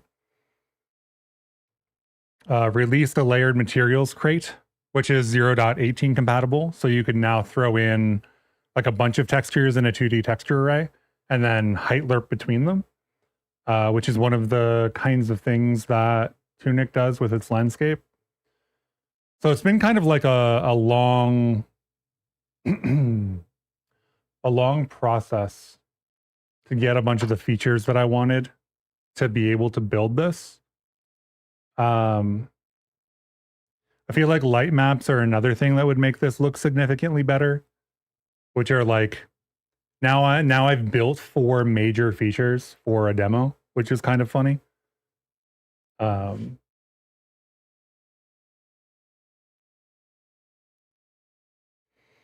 But yeah, I don't know. I still think it's like a good demo. It's just a larger demo than I think I should have taken on if I wanted a quick demo. For networking, you can really recommend Spacetime DB and its Bevy crate. Networking for what kind of game? I've heard a couple things about Spacetime DB. One of them is that it's really meant for like MMO networking of a specific style, and not really intended for other games. So I'm curious, like, what makes you say you can really recommend it? Like, are you using it in production? Are you, like, what are you using it on? Like, what is the, like, why do you like it, I guess, is my question.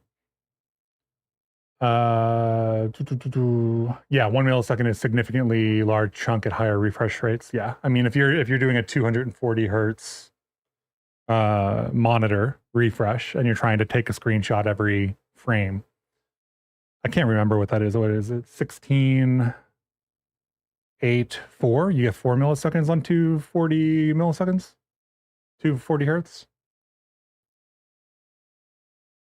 So taking a quarter of your frame budget to take a screenshot, if you're doing that every frame, is rough.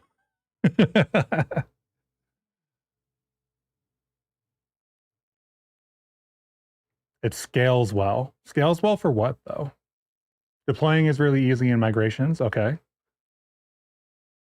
I guess it's hosted. So are you like deploying it like an open source version, or are you using the hosted version?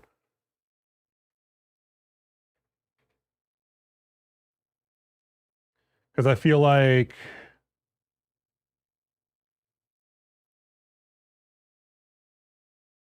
you're self-hosting using the Docker image. Okay. So my next question is, how is the data being managed?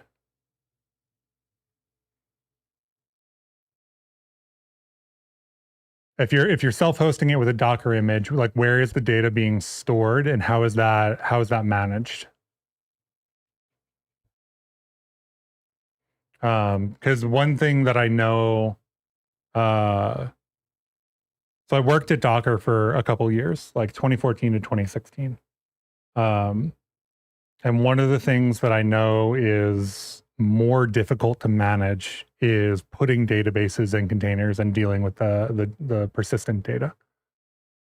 So I'm very curious if you're self-hosting, how you're actually managing that, especially across Docker version updates, especially across container version updates, but also just in general. Like, is it a single server? Do you have multiple servers?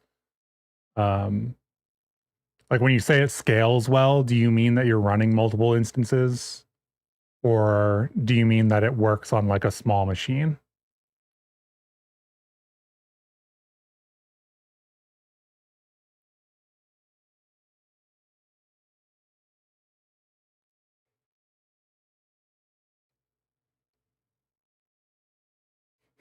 No more Docker. That's really funny, actually.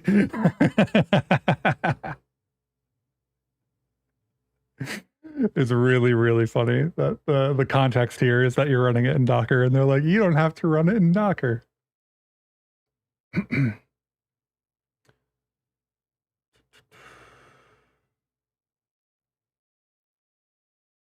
Yeah, Bitcraft is an MMO, right?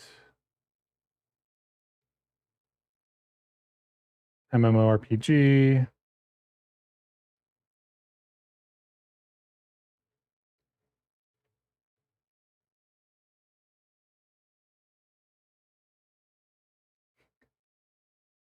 Every time I look at their site or their claims, it's just really funny to me because it's like, we build on computer science, which dates back to the 1960s. Like,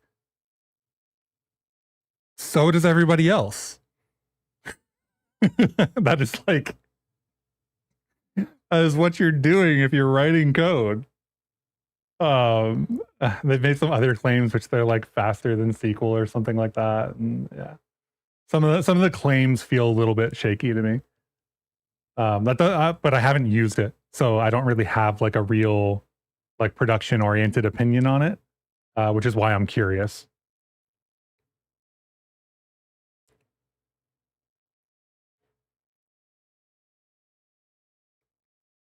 Intermodule communication is not possible, so you can only attest for one instance, which seems to run pretty well with Rapier on OK hardware. So what do you mean when you say that it scales well? Then, like, is there a number of concurrent users that you're talking about? Is there, um, like, what do you mean when you say it scales well? I think personally, if I was going to use this, I wouldn't host it, self-host it. Like, I guess I could for fun.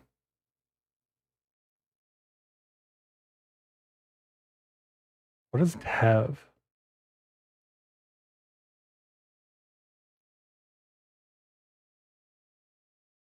You buy energy. Space Race referral program.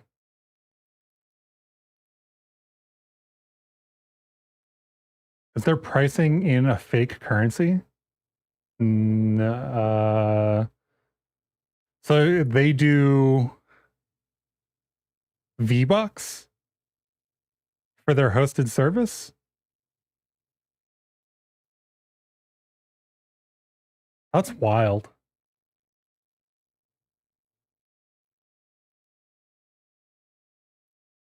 That's wild, chat, right? Like V-Bucks for a hosted service? Or am I thinking about this? Like, is there something I'm missing? This is just this is like Roblox bucks or V-Bucks, right?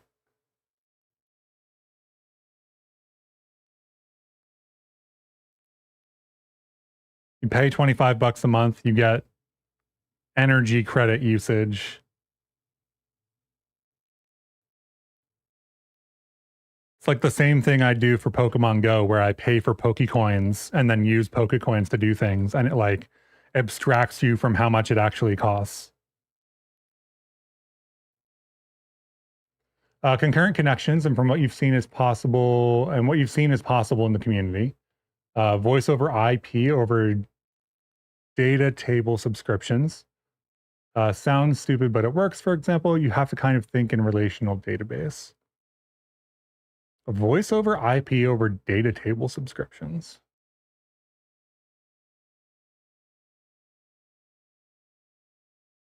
I would have to look at how that works. Interesting. The idea of like, I guess storing that and then replaying it is interesting to me.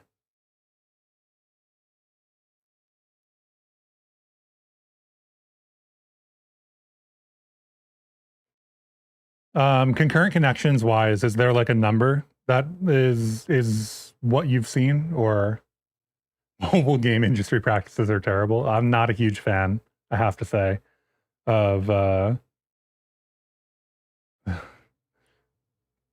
we'll call them V-Bucks in general, I guess.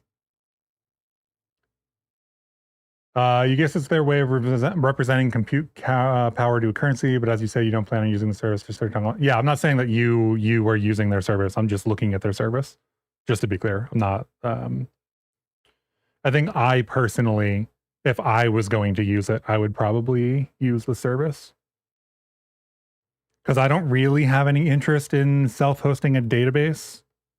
I feel like I understand how hard that is and how much risk there is. And like, I don't want to spend all my time being a DB admin. It's the same reason that I don't host, or I don't self-host databases for Rust Adventure. This is all of this content is in database, right? So all these lessons, et cetera, all this metadata, it's all in MySQL at the moment.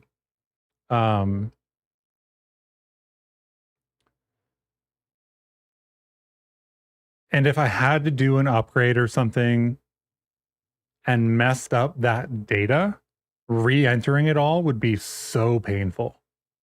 So like determining a backup strategy and et cetera, and managing servers to actually run the database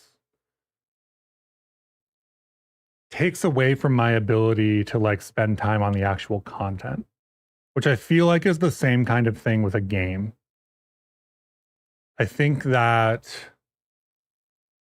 running my own as like an indie game dev in this case, if I was going to run a game and I had to manage the networking, that would be time away from working on game features.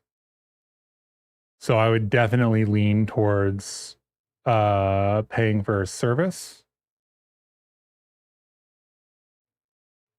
But then obviously the game needs to like sustain itself financially. So trade-offs, right?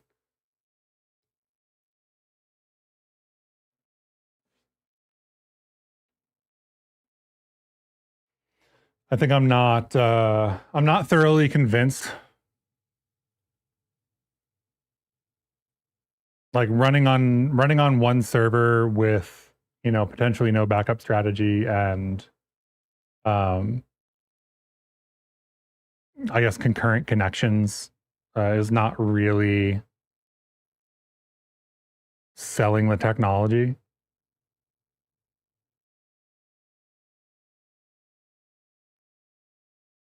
We do have to update the inverse kinematics. I think the inverse kinematics aren't going to be difficult to update.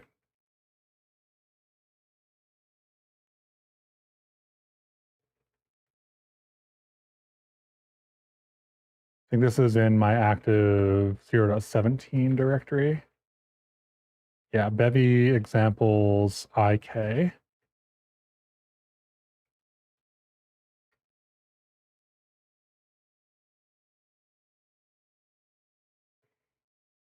Been a little bit since I looked at this because example bin is what I want here. Bin from the IK cone projection. Actually, let's rebase on origin main and hope that works.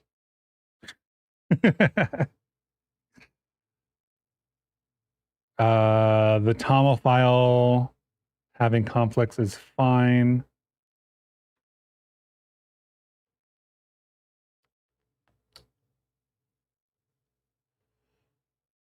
It's been set it and forget it on the Docker container since you don't persist any player data and not sure you ever want to. You think it handles 1,000 connections, which you could orchestrate into chunks. Yeah, okay, so you're not persisting any data at all. If the server goes down, like every game goes down, basically, and there's no recovery. That's significantly easier. Stateless services, I am fine running.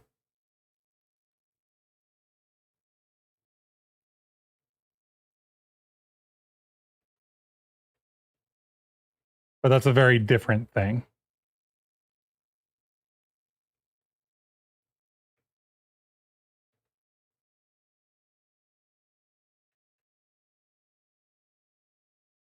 Get rebase, continue. Is going to do this for every example. That's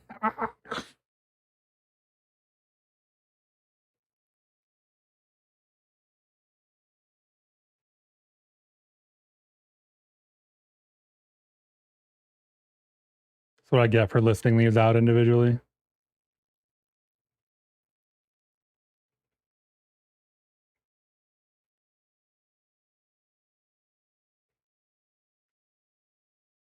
This is the lock file that has an issue. That's unfortunate. Should probably not have a lock file in this. Let's just delete this lock file.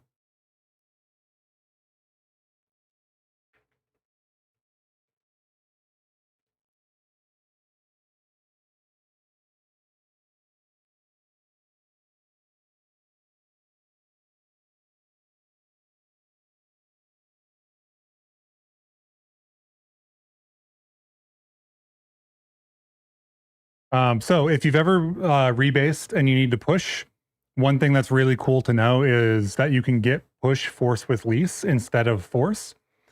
Force will, if anybody has merged over, like merged main into your PR or done anything like that, -- force will just blow everything away. If your local branch is out of date for some reason. Force with lease will make sure that you are the only person who has like touched that branch since like the last time you did anything,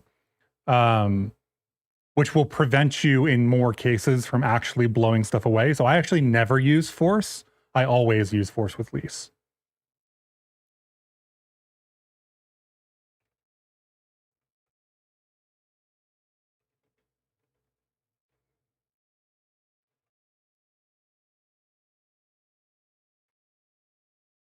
So let's see if this works.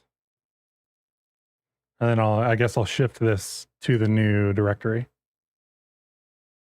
Selling point for you for Spacetime DB was describing tables and reducer calls in Rust and having their module binding script generate structs for you to use in Bevy and formerly TypeScript when you used 3. So it's the SDK that's really useful, or I guess the integration glue code.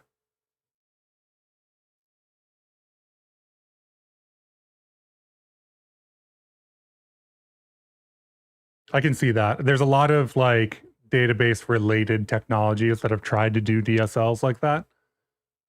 People tend to really like them. I think I'm generally skeptical of them in the long term. Um, because I've seen a lot of them fail. What window manager are you using to tile windows like that on macOS? You buy.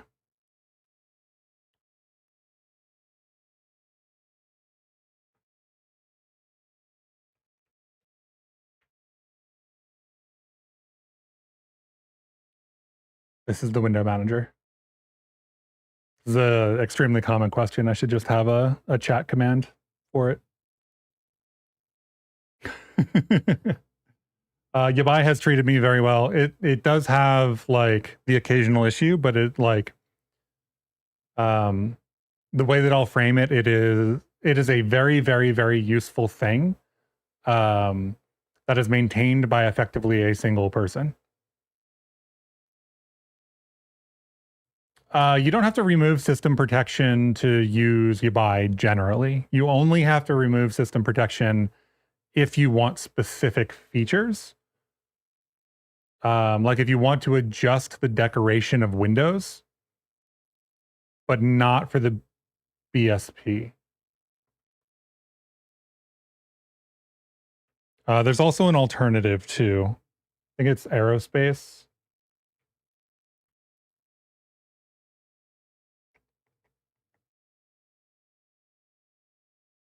Mac OS.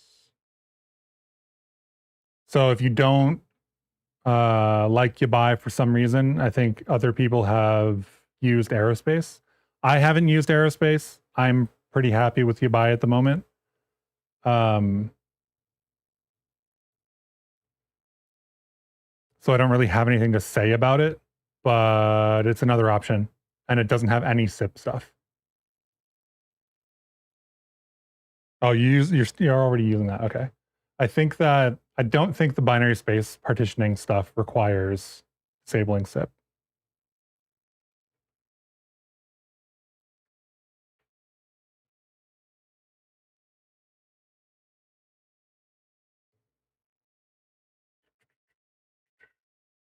Yeah, it can be, but it's optional, like explicitly called out. There's a wiki page. There we go. Oh, that's the warning. There is a wiki page that lists the features, I think.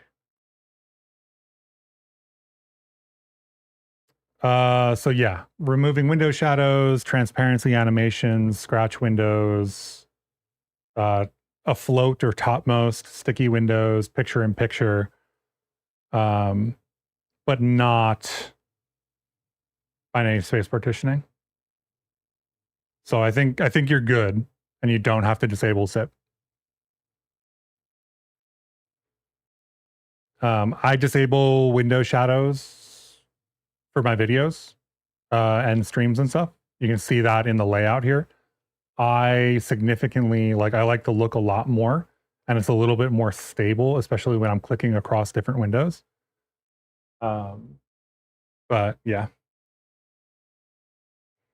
it's up to everybody. I know some people have work computers and they can't do that, etc.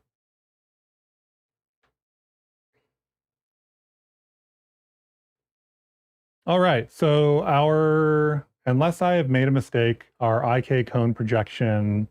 So this is we did inverse kinematics with Fabric late last year.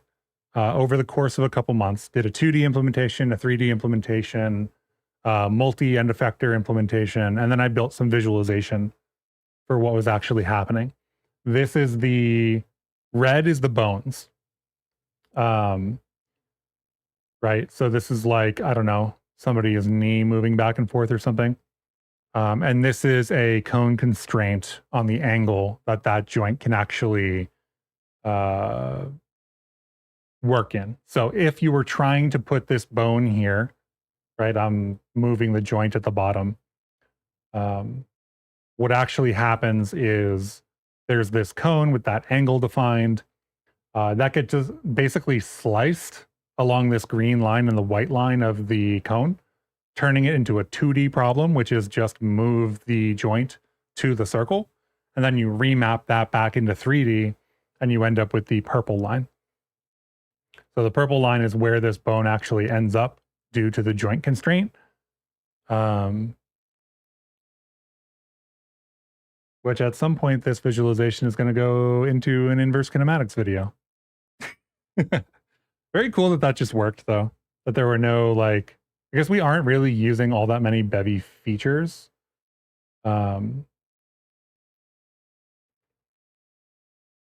Put cargo lock here. We don't really need cargo lock.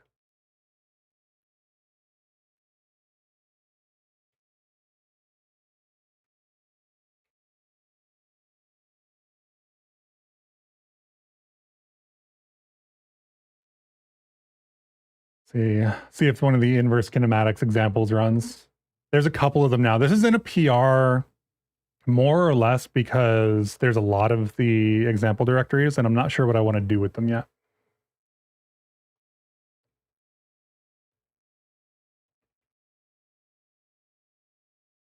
Did I mess up the cargo toml? Is there a comma missing somewhere?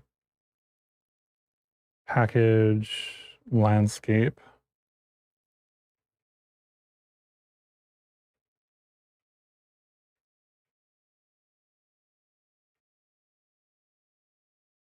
Oh, because I pulled this in.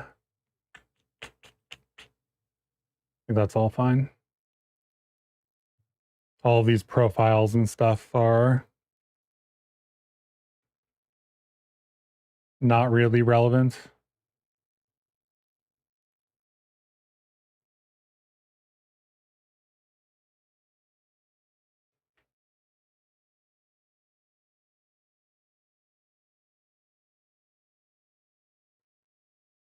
Let's see, fabric, multi-long 3D.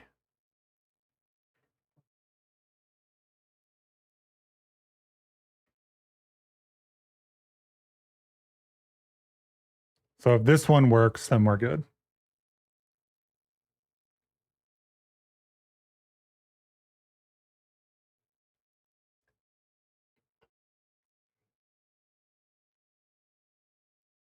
Just watching my dependencies build here so that they don't pull in. I guess I could just check that immediately.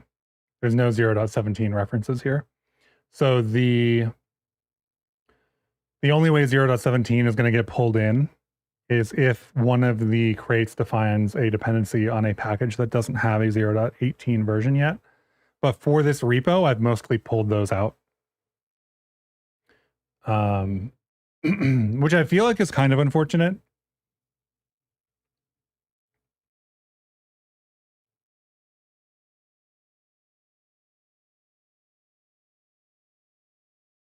Because it would be nice to use more of the ecosystem.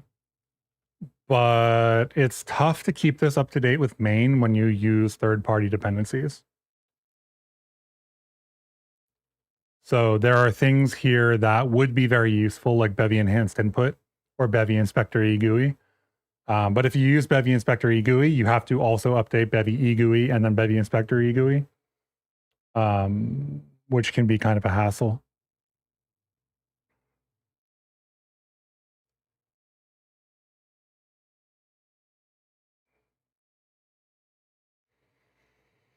Because I haven't really updated this to 0.18 yet either. We'll have to do that.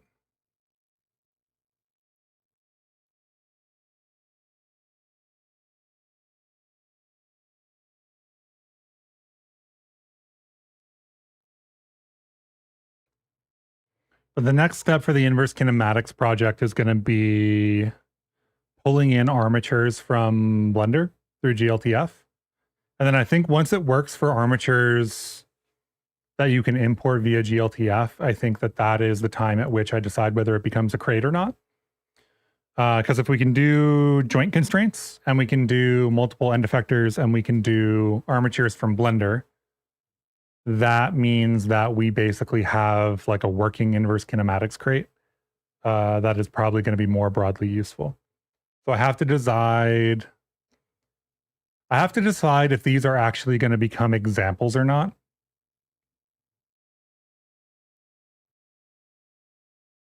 Or if this implementation goes to live in a crate. This is like my perennial problem with building examples is if the example gets too good or too featureful, it becomes like a useful crate and not just an example. And where do you draw that line? I think for the inverse kinematics stuff, this is going to end up becoming a crate because I want it for skiing. But here's our multi-end effector. Don't remember if I don't think I put a joint constraint on any of these. There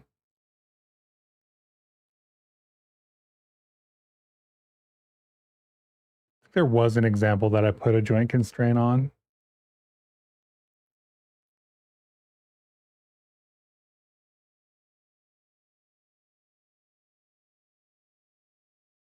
Yes, there is inverse kinematics, fabric 3D constraints.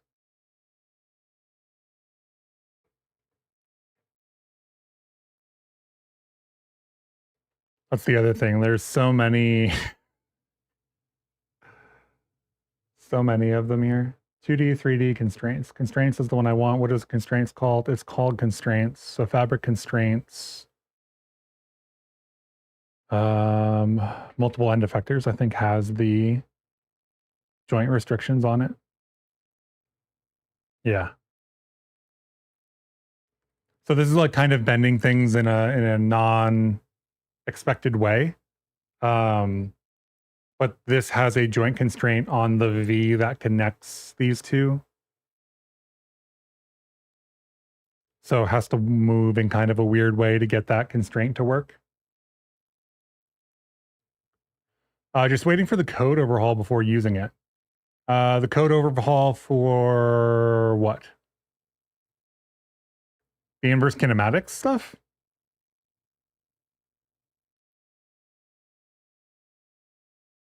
I didn't know anybody was waiting for that, if that's what you're waiting for. Oh, yeah. Links get auto blocked by YouTube. There's nothing I can do about that, really. So if you were, if you paste links, they just get like zipped away. I never see them. They don't even show up in like a moderation queue or anything. They're just gone to the ether. Oh, Bevy animation graph. Is that one of the ones you forked, or is that?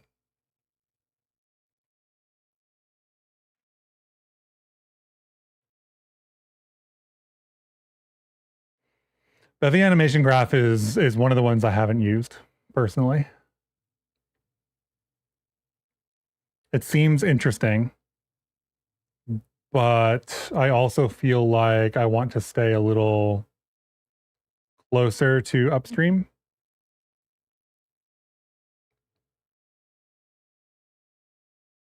It just looks really promising also regarding IK. It has IK in it?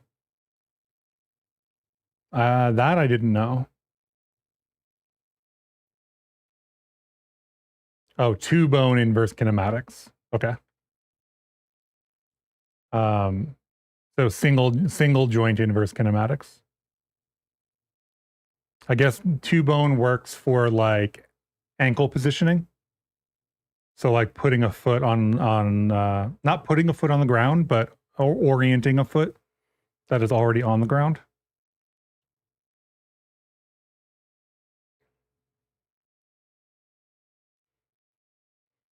Two bone, like could use two bone for a turret, would need constraints.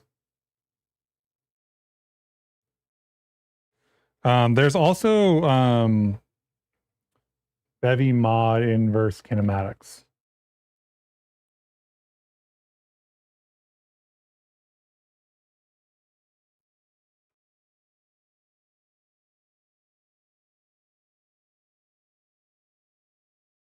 which does support some constraints, to my understanding. I have seen people use this. It doesn't have 0.18 yet. And I don't think there is any pull request open for that. Maybe 0.17 didn't get published either. I didn't know that it didn't get published. Bevy mod inverse kinematics. Yeah, looks like it only has 16 compatibility.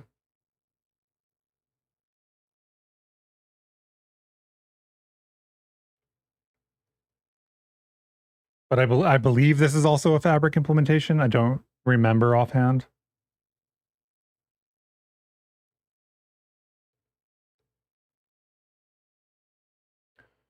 Have not thought beyond humanoid characters, to be honest. Yeah, that's fair. I mean, like, most people want IK for like hand positioning or foot positioning or something like that. The thing that multi-end effectors can be nice for is like if you're wrapping your hand around like a club or something, that can be useful. It also isn't necessary per se, but if you want to wrap a hand around many different kinds of things, you can define all those positions per object. You were dreading writing your own animation state machine. Yeah, that's fair. I think that's entirely reasonable. The Bevy like animation stuff is very I don't want to say artist driven because IK stuff can also be pretty artist driven, but I mean like predefined. Like if you build a whole blend graph, that is kind of like what the built-in animation stuff is for, right? In this example, you have like idle, which runs by itself, and run and walk, which in this case can be blended together. So you can blend between like a full run and a full walk, which is useful for changing speed. But a lot of people I know are looking for something a little bit simpler as well, where run and walk wouldn't be blended and would just be like idle, run, walk are 3 separate animations, and they just want to play the animation. I do appreciate that there's a blend graph implementation because it means that you can do these transitions. But one of the things that I think I want to do for Skeen is do that simpler implementation as well. So take all the animations graph stuff, which I contributed in 0.18. So 0.18's release has extension handling. And one of the things that, or I built the PR for the GLTF extension processing. I also built this example, which is spawning a GLTF asset that has some animations in it. So it's the fox from the repo, if you've ever seen the fox animation from the repo. And there's some additional stuff. I tried to keep it close to the other fox example so that you could look back and forth and see the differences. But maybe that was or wasn't a good idea. I don't know. And then the GLTF extension handler will, as the GLTF is loading, collect all of the animations and build them into an animation graph, and then insert that animation graph onto the actual entity with the player. So you end up with like a simplified version of the animation blend graph, which is just completely independent animations. And you end up with that graph like right next to the player on the element that it's supposed to be on. This doesn't work for everybody for all use cases, especially for more advanced use cases. But it's interesting from that capacity. So now you can set up like extension data in Blender or something like that. starting to have a little bit of a voice thing. You can set up extension data in Blender or something, combine all of those in a specific way when you're building the graph, when loading the GLTF file, and that just runs. So I want to take the example that I built with the functionality that I upstreamed and do that in Skeen and let people be like, this set of animations is all part of the same graph and is like a simple animation graph or whatever we call it. I don't know what we're going to call it. But with that, my voice is kind of like getting a little bit hoarse here. So I'm going to go make some food and maybe have some tea, I think, instead of talking for another 2 hours. So thanks everyone for hanging out. I will be back at least next Saturday streaming. I don't know if I'm going to stream Monday or not. We'll see. Have a great rest of your day, y'all, and I will see you in the next one.